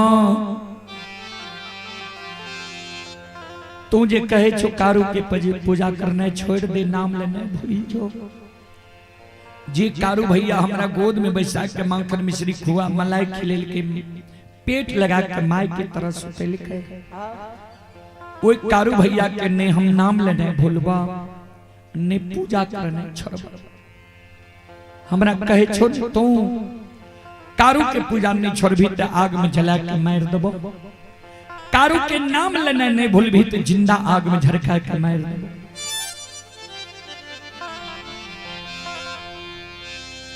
आग में जला के हमरा तू मार देबो, हम आग में जल के मर जेबा। लेकिन जा तक हमरा तन में प्राण रहता, हमरा पंच भौतिक शरीर में रमता राम रहता। ए ओ बड़का भैया आमारा तो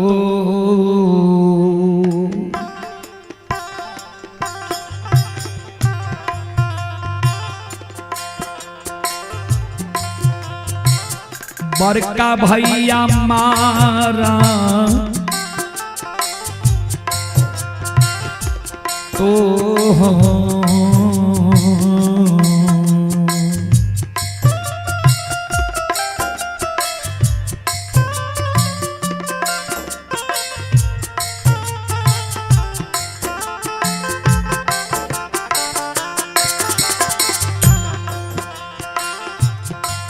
ये होता अमन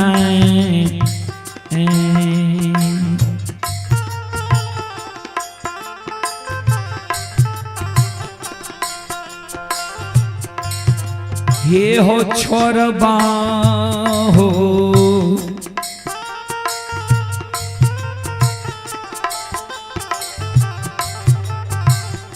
बड़का भैया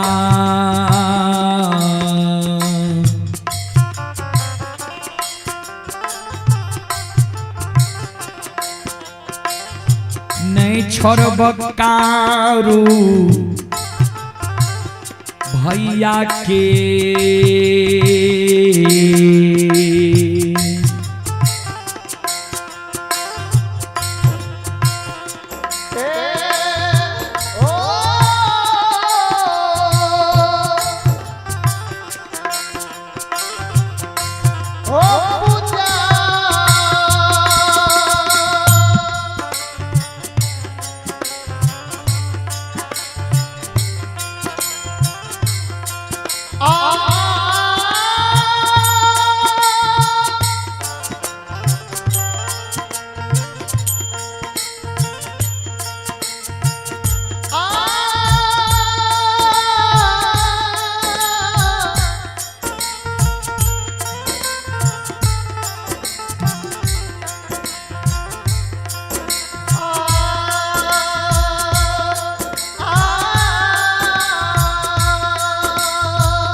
बरका भैया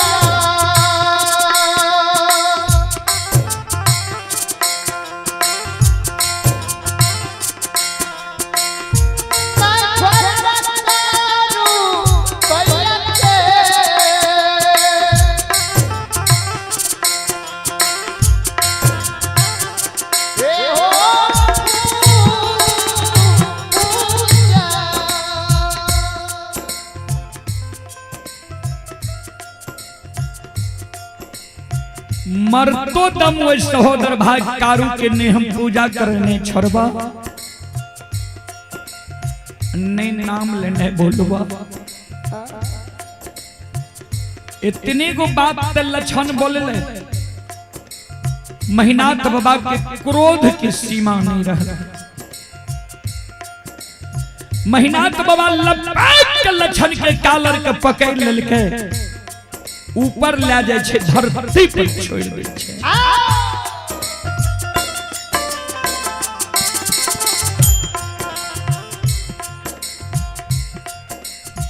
कहे रे दुश्मन समाज में कोई समाज की हिम्मत नहीं होई छे जे महीनाथ पंडित के आज्ञा के भंग करिए या महीनाथ पंडित के मुहामुही जवाब करिए। हमरे वंश में जनेम के हमरा मुहामुही तू जवाब क्या दे रही जे सब बात मान लब एगो बात नहीं मानब कारू भैया के पूजा नहीं छोड़बा जाओ तू कारू के पूजा नहीं छोड़बे तो तुम मरे के लिए तैयार बन जाओ।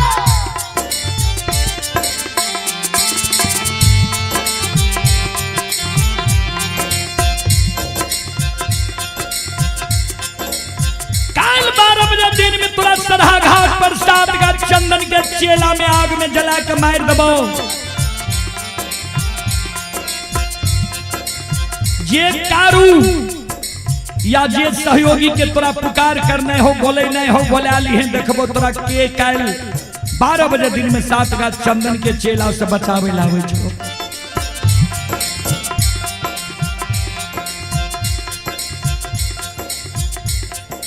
संत शिरोमणि श्रोता बंधु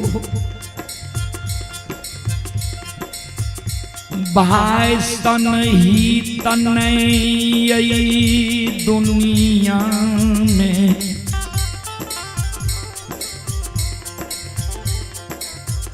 भाई सन दुश्मन नहीं हुई है भाई सन हित ने भाई सन दुश्मन ने भाई में जब फूट भेले तो लंका के राजा विभीषण मर गए लंका के राजा रावण मर गए। संत शिरोमणि श्रोता बंधु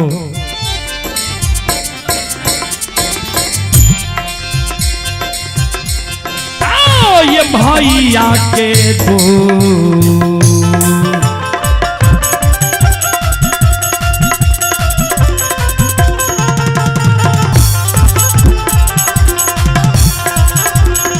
यो सुन भैया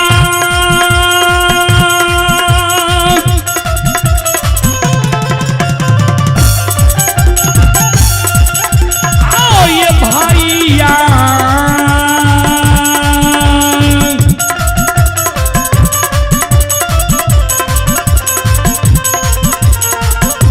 के तू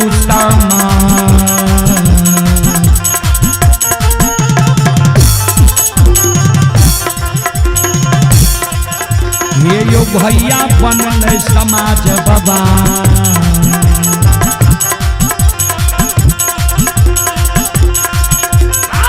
बनल महापुरा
सन ही तन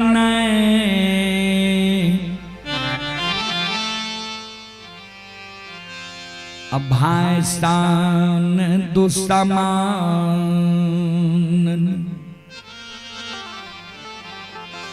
एक भाई अपन सहोदर सागा भाई के प्राण बचावे के कारण अपन सिर के कटवा ले छे। आज सहोदर सागा बड़का भाई के देखियो छोटका भाई के आग में जलावे के षड्यंत्र बना रहे। चलें पुरस्कार की ओर। बैजनाथ यादव की ओर से 10 रुपए की पुरस्कार आए हैं। सुशील कुमार की ओर से 11 रुपए की पुरस्कार आए हैं। संजय यादव ग्राम दुर्गापुर झोकायर पिपरा बाजार जिला सुपौल की ओर से 51 रुपए की पुरस्कार आए हैं। श्रद्धालु को बहुत बहुत धन्यवाद, लाख लाख शुक्रिया, बहुत बहुत साधुवाद। जय हो दानी श्रद्धालु की जय हो, उनके समस्त परिवार की जय हो। क्रोध के मारे महीनाथ बाबा फूलडाली के फूल के धरती पर गिरा दी छे, कमंडल के दूध के धरती पर पलटा दी छे। कल के काल 12 बजे दिन में तोरा आग में जला के मारबो। जे सहयोगी के तोरा पुकार करना हो पुकार क्या लिए बोला लिए देखबो के तोरा बचबे लावे छो। ओई जगत से महीनाथ बाबा क्रोध के मारे भागल भागल चल जाय छे महपुरा डीह पर। महपुरा डीह पर बाबूजी मंगरू पंगरू नाम के दू भाई बढ़ई रहे जेकरा कमार और सुतिहार कहे छिए। महीनाथ बाबा आवाज लगावे रे मंगरू पंगरू, घर छे आंगन छे घर आंगन से बाहर हो द्वार पर आ।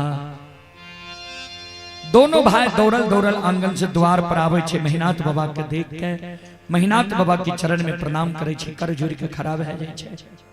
महीनाथ बाबा कोनो जरूरी रहे यहाँ आंगन में हमरा बोलवा की है, यहाँ अपने से किया है कौन यह अति आवश्यक जरूरी है यहाँ का अपने से आवे पर। महीनाथ बाबा कल के हाँ अति आवश्यक जरूरी है हमारा।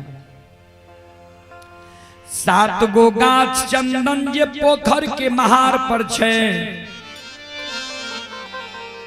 ओई 7 गाछ चंदन के काट के चेला चीर के आघनवा लार के ढेरी के तरह कल 12 बजे दिन तक में सरहा घाट पर चंदन के चेला के ढेर लगा। दोनों भाई चौंक गले, बाबा चंदन के पांगे लेने दे रहा। कहे रहा कारू भाई हमर मर गले, कारू के हाथ के लगाल चंदन निशानी रह गई। कौन जरूरी चंदन के जे चंदन के चेला छिड़बे बा। ककरे शादी विवाह छिए, मुंडन उपनयन छिए, भोज भंडारा छिए जे चंदन के चेला छिड़बे बा। महीनाथ बाबा कल के नहीं शादी विवाह छिए, नहीं मुंडन उपनयन छिए, नहीं भोज भंडारा छिए। काल 12 बजे दिन में लछना दुश्मन के आग में जला के मारबई।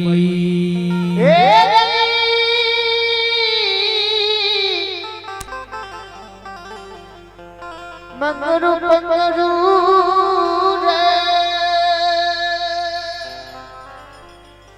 मंगरू पंगरू दोनों भाई कल के भाई के आग में जला के मारबा। से कुन गलती लक्षण क्या दिल के जे लक्षण के तू आग में जला के मारबा। महीनाथ बाबा कहल के लक्षणा कारू के पूजा करे छे, नाम जपे छे, जहां बैसे छे कारुए की चर्चा करे छे।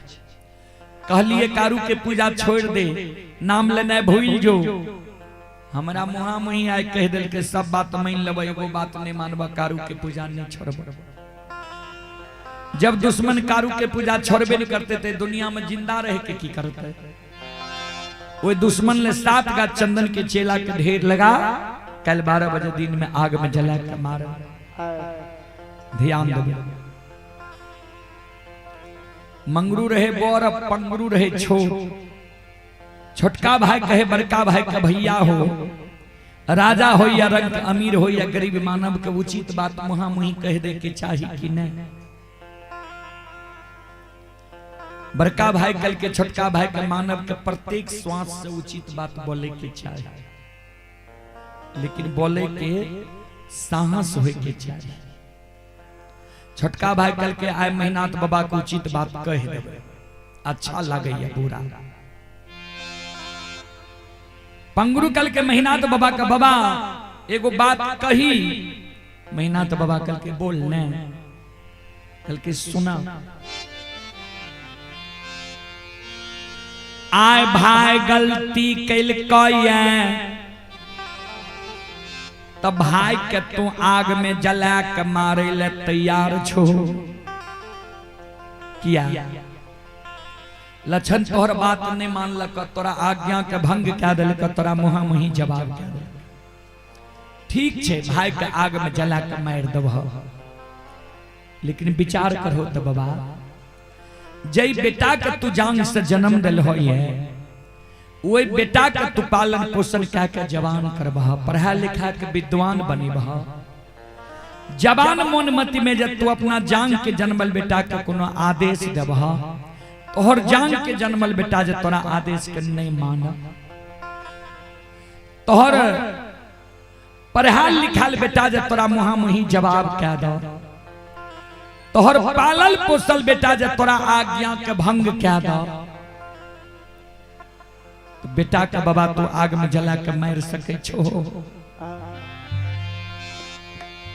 महीना तो बाबा कल के रे पंगरू रे मंगरू पंगरू, बेटा का कहीं लोग आग में जला के मार लकैया। मंगरू पंगरू दोनों भाई के आंख से आंसू गिरे लगे। हे ओ महीनाथ बाबा, बेटा गलती करतो ते बेटा के आग में जला कर नहीं मारबो, भाई जा आए गलती केल तब भाई के तू आग में जला के मारे ले तैयार छो। जबकि बेटा मानव के बार बार मिल सके, बेटा मर जाए, पत्नी मर जाए, दूसरो शादी मानव करे छे, ओहो से बेटा जन्म ले छे त जान के जन्मल बेटा का आवे छे। बाबा तू ते अपने पढ़ल लिखल विद्वान छो। गोस्वामी तुलसीदास जी महाराज रामचरितमानस में की लिखलखिन है, ध्यान से सुनबे। सुतबी तनारी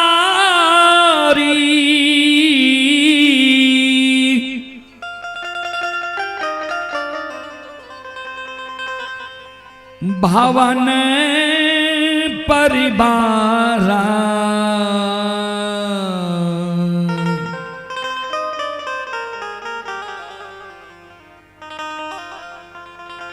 हो ही जाई जग बारंबार।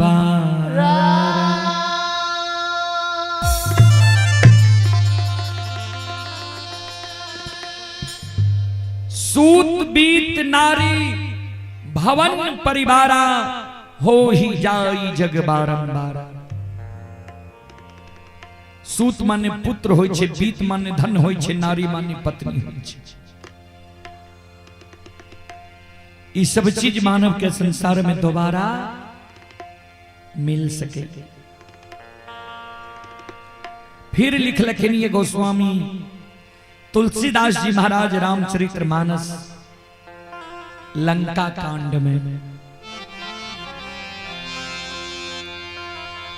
अस विचार उठाऊं मोर ताता,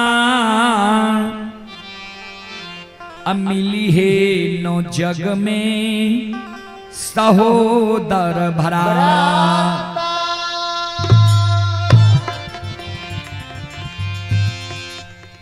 अस विचार उठाऊं मोर ताता, मिली है नो जग में सहोदर भराता। भराता के अर्थ भाई होय छे। पंगरू के महीनाथ बाबा कहे, ओ महीनाथ बाबा बेटा बेटी पत्नी धन संपत्ति हित प्रेमी दोस्त महिम यार कौर कुटुंब तोराये दुनिया में बार बार मिल जेता, लेकिन जे सहोदर भाई के तू आग में जला के मारे ले जा रहा हो या वो सहोदर भाई के जे तू आग में जला के मार दबो।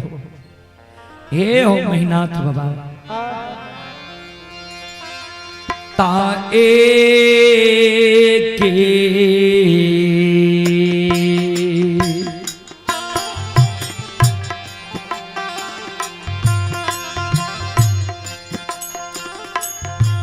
आओ को खाके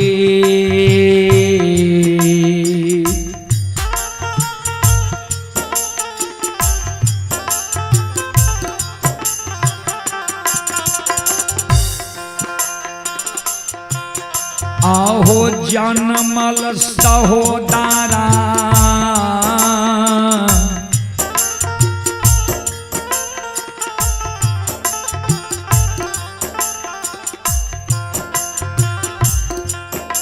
महीना था बाबा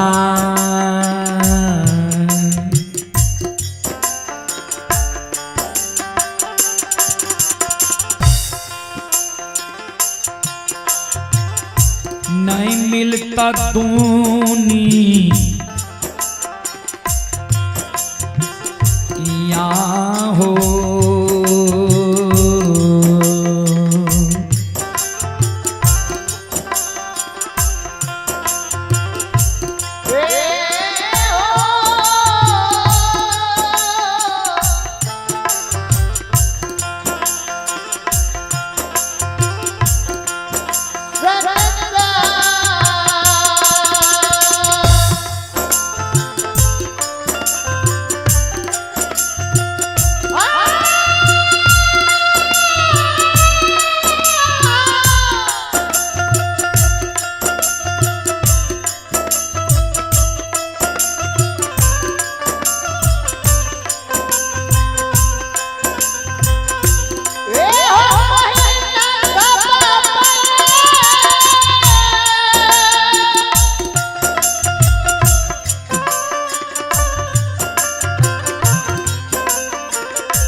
बाबा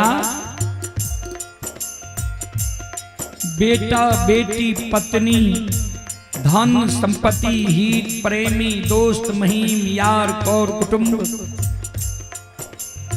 दुनिया में दोबारा मिल जेता, लेकिन एक कोई के जन्मल सहोदर भाई दुनिया में दोबारा नहीं मिलता। विचार करो तो बाबा, बेटा जब बाप के जांग पर गंदा क्या दे छे, बाप की करे छे जांग काट के फेंक दे छे कि गंदा के साफ करवावे छे। वह समान लक्षण तोहर छोट भाई पुत्र के समान छा। लक्षण के लिए तो बोर भाई पिता तुल्य छो। लक्षण जो गलती क्या दिल के है तो ओकरा बुझे बहा समझे बहा कि आगे में जला के मार दबा। यह छे बोर भाई के धर्म, यह छे बुजुर्ग लोग के कार्य। ए महीनाथ बाबा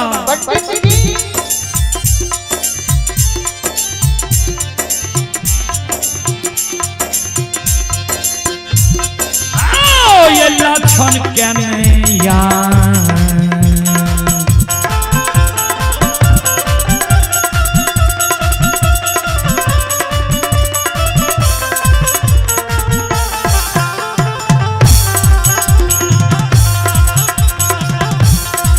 ओ महीनाथ बाबा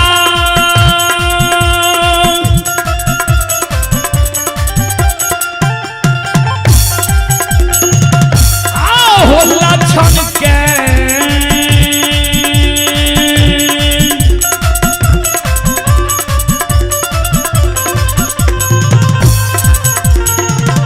नैया गमे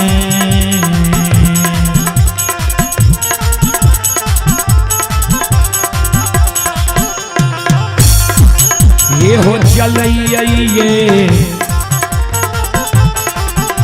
महीनाथ बाबा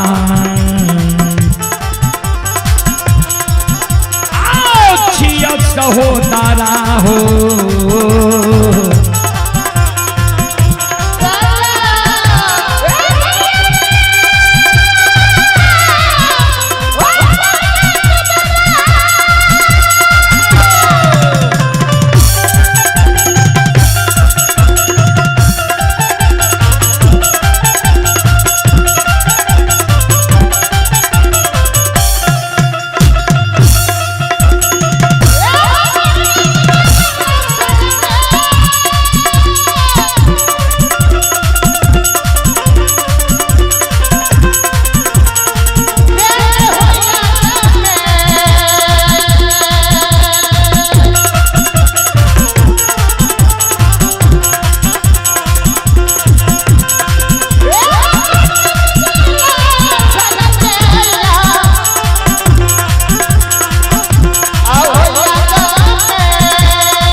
बाबा लक्षण के आग में नहीं जला है। लक्षण तोहर सहोदर सागा भाई छिया। महीनाथ बाबा कल के रे मंगरू पंगरू तोरा हम आदेश दे ले लियो ये कि तोहर उपदेश सुन ले लियो। सात गज चंदन का काट का चेला चीर के घनवा लार के ढेरी के तरह सरहा घाट पर ढेर लगेमी की नहीं बात।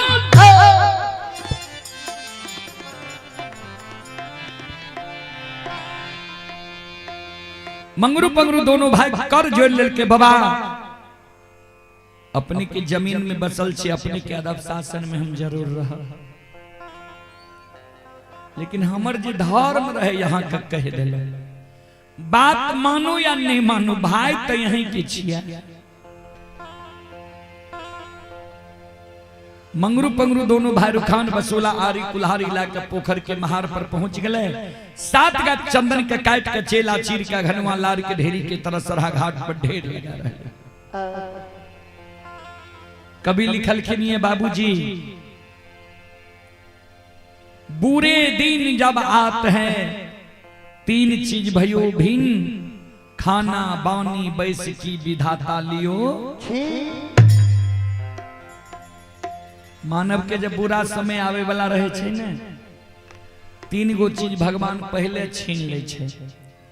कहबे कौन कौन चीज? तो सबसे पहले सात्विक भोजन। जे मानव के भोजन बिगड़ जाए, जे मानव दारू तारी गांजा भांग मीट मांस मदिरा के प्रयोग ज्यादा करे लगे, पी के कते नदी नाला रोड सड़क पर घोलैट जा, बुझी ओकर दिन खराब भ गेलै, समय बिगड़ गेलै। तेसर में लिखलखिन ये बैस की यानी बैठना उठना। दोसर में लिखलखिन ये बानी। कभी लिखलखिन ये बानी तो अनमोल है, जो कोई बोले जान, हिये तराजू तौल के तब मुख बाहर आम। ए जगह हिये कहल गले हृदय। कभी के कहना है जे बानी जब बोलियो तो अपना हृदय के तराजू पर तौल के बोलियो, जे सुने वाला का करुआ त नहीं लागता है। तेसर में लिखलखिन ये बैस की बैठना उठना संगति। कभी लिखलखिन ये संगत से गुण आत है, संगत से गुण जात, बांस फांस मिश्री एक के भाव विकार। मिश्री की संगति देखियो, बांस के भी अंश रहे छे, किछ धागा के भी अंश रहे छे। मिश्री के भाव में बिका जाए छे, उचिए संगति के असर। तो जेहने संगति करबे ओहने है। महिनाथ बाबा के कपटी ब्राह्मण बाबा के साथ संगति भै गेल रहे। कभी फिर लिखलखिन ये कपटी मित्र नहीं चाहिए, पीठ पोछ बात ले, आगे राह चढ़ाई के पीछे से धोखा दे। कपट के काम करे रहे। जे मेहनाथ पंडित कहना के भाई के प्रताड़ित करे ने, वह भाई के प्रताड़ित में एकरा सब पंडित मिल के पूछबे जे केहन पंडित छो तो। सात गाछ चंदन के काट सरहा घाट पर ढेर लाग रहलैया। दोपहर में लक्षण प्रतिदिन गाय के जाय रहे पानी पिलवेलुआ सरहा घाट पर आय जे गेलैया। नजर पड़ गेलै सात गाछ चंदन के चेला पर। लक्षण मन में सोचे भैया चेला क्या चिरे लिखैया, आखिर चेला चिरे नहीं हेते तो मंगरू पंगरू भैया। एक बेर जाके पूछे छिए क्या चला चिर रहा। लक्षण गाय के लहटा बथान पर रोक दल के पहुंच गए सरहा घाट पर, पोखर के महार पर। मंगरू पंगरू दोनों भाई के कहे क्या चला चिरे छो, के कहल का चला चिरे। हे ओई कारू भैया के निशानी सात का चंदन रहे, किया चंदन के काट के चेला चिर के ढेर लगा रहलो।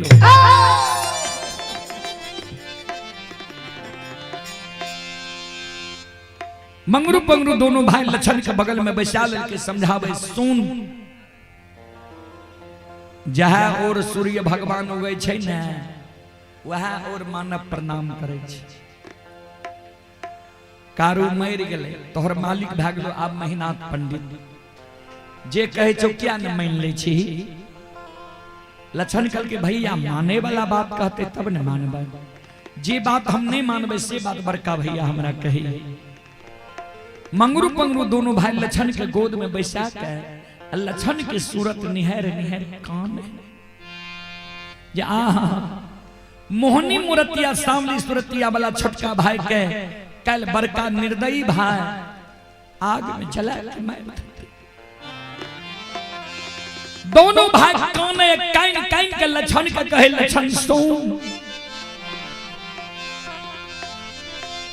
हे रे तोरा जय दुनिया में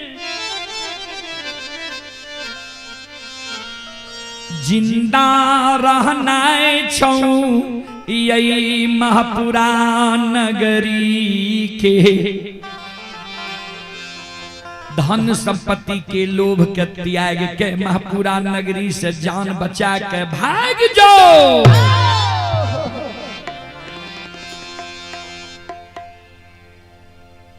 लक्षण कल के हम पूछे छियै चेला किया चिरलो ये हमरा कहे छो जान बचा के भाग जाले से किया की भले जे जान बचा के भाग जाबे। मंगरू पंगरू दोनों भाई काने कान कान के लक्षण के कहे लक्षण सो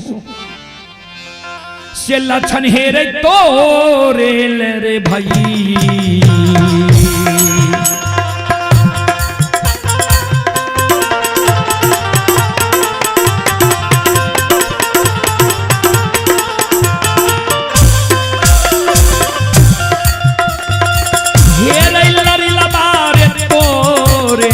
भैया रे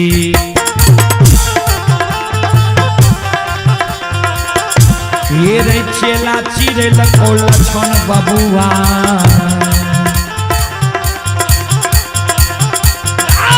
मार दे तो कायल आग में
तोरेल भाई चेला चिरेल कौया जान बच्चा के भाई जो लक्षण कल के से कौन गलती के लिए जे भैया हमारा लिए चेला चिरा दिल के कल के भाई के मुहा मुही सवेरे सवेरे बोल गली रहा जे सब बात मान लेबा एगो बात नहीं मानबा कारू भैया के पूजा नहीं छोड़बा लक्षण काने लगा हम की जान लियई एक बात से भैया के एक बड़ा क्रोध आब जेते किया ना हमरा भैया के बुझा दला समझा दला जे भाई के कहीं भाई आग में जला के मार लकइया मंगरू पंगरू दोनों भाई के आगे में लक्षण काने मंगरू पंगरू दोनों भाई आंसू के पोछे सो महीनाथ पंडित तोरा लिए भाई रहती हो तब न ए बात के जान बात मानती हो हेरो महीनाथ पंडित आप तोरा लिए भाई नहीं रहलो ये भाई से कसाय बन गेलो ये महीनाथ पंडित के बुद्धि ज्ञान विवेक हरा गेलो नष्ट भै गेलो ये जान बचा के भाई जो काल तोरा आग में जला के मार देतो लक्षण मन में सोच है भैया जब चेला चिरा दिल के तो भै सके छे ऐसा अच्छा समाज में जाई छी समाज के मरण मंजन के कहबे भैया के बुझा दह समझा दह भाई के कहीं भाई आग में जला के मार लकैया चले पुरस्कार की ओर Santosh Kumar gram Gauravgarh ward number 2 नगर निगम सहरसा के निवासी हैं श्रद्धालु बेंगलोर में यह कार्यक्रम अभी लाइव देख रहे हैं श्रद्धालु की ओर से 21 रुपए की पुरस्कार आए हैं बैजनाथ यादव की ओर से पुनः 10 रुपए की पुरस्कार आए हैं रीतू कुमारी की ओर से पुनः 11 रुपए की पुरस्कार आए हैं श्रद्धालु को बहुत बहुत धन्यवाद लाख लाख शुक्रिया बहुत बहुत साधुवाद जय हो दानी श्रद्धालु की जय हो दानी श्रद्धालु के समस्त परिवार की जय हो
वही जगत से लक्षण कानल कानल समाज में जाय छे, समाज में घर घर आंगन आंगन जाकर सबके कहे हे समाज के माय बहन बाबू भैया मरण मंजन प्रमुख लोग भैया हमरा लिए चेला चिरा दल के ये हमरा आग में जलवे ले तैयार छे, हमरा भैया के यहाँ सब बुझा दियो समझा दियो जे भाई के कहीं भाई आग में जला के मार लके ये।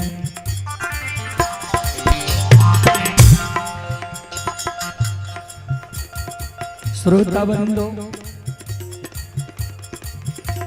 कवि लिखल खिनिए सबे सहायक सबल के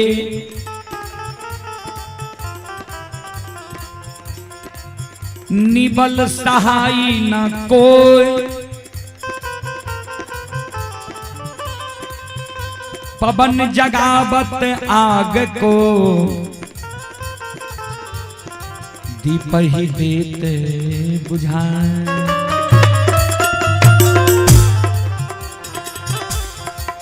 सबे सहायक सबल के निबल न कोई सहाय, पवन जगावत आग को दीप ही देत बुझाए। समाज में सब सहायता करे छे मुहगरे लोग, गरीब के सहायता करे वाला कियो। उदाहरण दलखिनी है आग छे सबल, एक घर में आग लग जाए पवन नाम छिए हवा के, हवा चले लगते उ हवा एक घर से 50 घर में आग के पहुंचा जाते। दीप जे जले छे गरीब, दीप गरीब छे, हवा चले लगते हवा ए दीप के बुझा देते, वह हवा आग के धधका दे छे, वह हवा दीप के बुझा दे छे। वह समान कोई लक्षण के सहारा महापुरा नगरी में नहीं होय छे, कोई लक्षण के बात करने पतियावे छे। सदगुरु कबीर साहब लिखलखिन है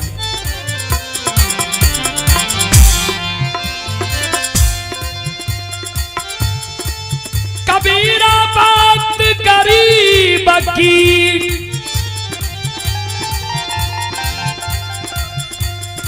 सच माने ना कोई, धन्यवान की झूठ में हाँ जी हो।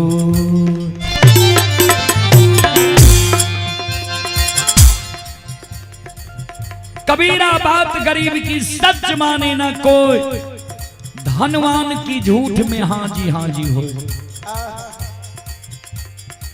गरीब लोग जब कोनो साचो बात बोललक, साचो बात बोलल निकलक हो की बोलते एकरा बुझे आवे छे कुछो। आ अमीर लोग जब झूठो बोलल तने कहलक जी ठीके कहे छिए। दुनिया छे उल्टा बाबू। फिर लिखलखिन कबीरा तेरी जगत में देखी उल्टी रीत, पापी मिलके राज करे साधु मांगे भी।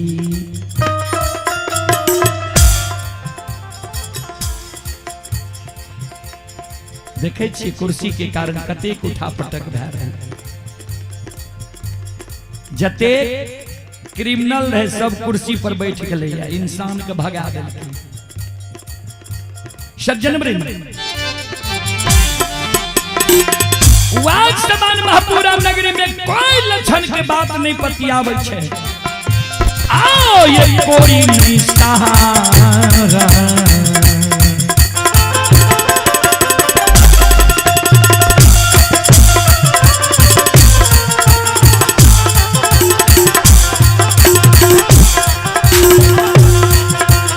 यो सुन भैया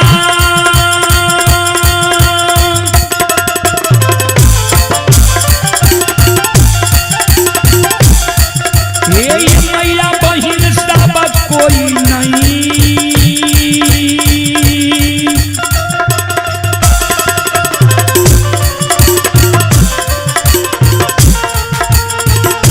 ये सहारा।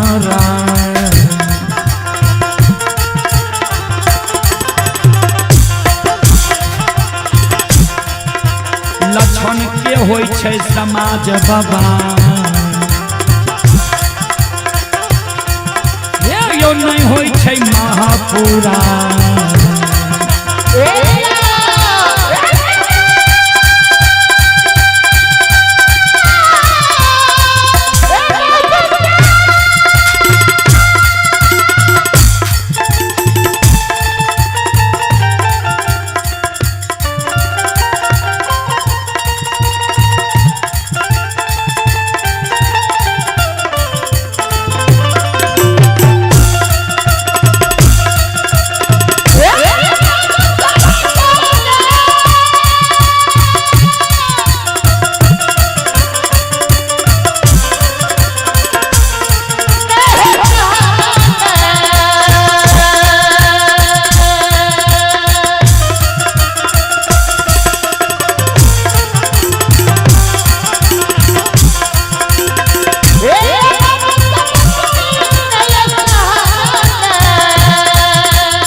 सहारा लक्षण के नहीं होय छै ध्यान दो संत शिरोमणि श्रोता बंधु चलो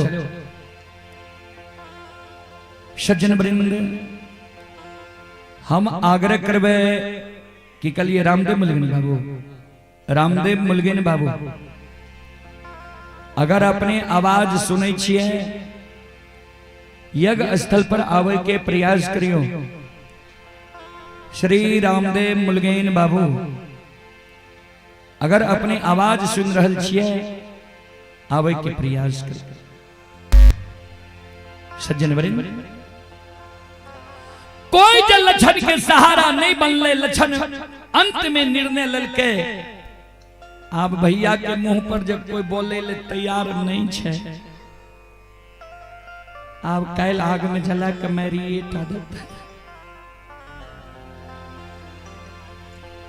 मरे से पहले एक बार हम आंगन जाय छियै माय के चरण में प्रणाम कय लेबै माय के कह देबै जे माय गे ए छोटका बेटा से धीरज बढ़ ले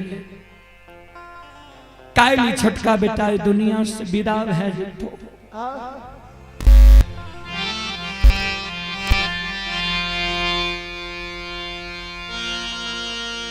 कानल कानल लछन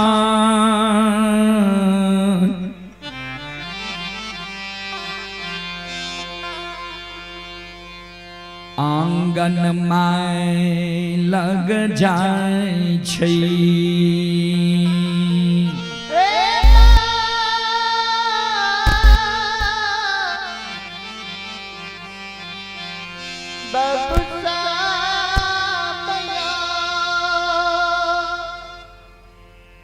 कानल कानल आंगन जाय छै मायला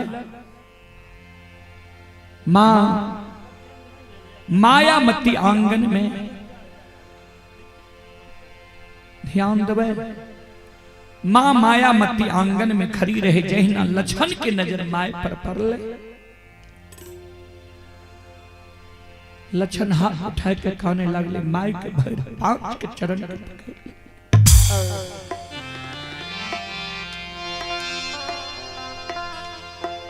बाबूजी माय दयालु लक्षण के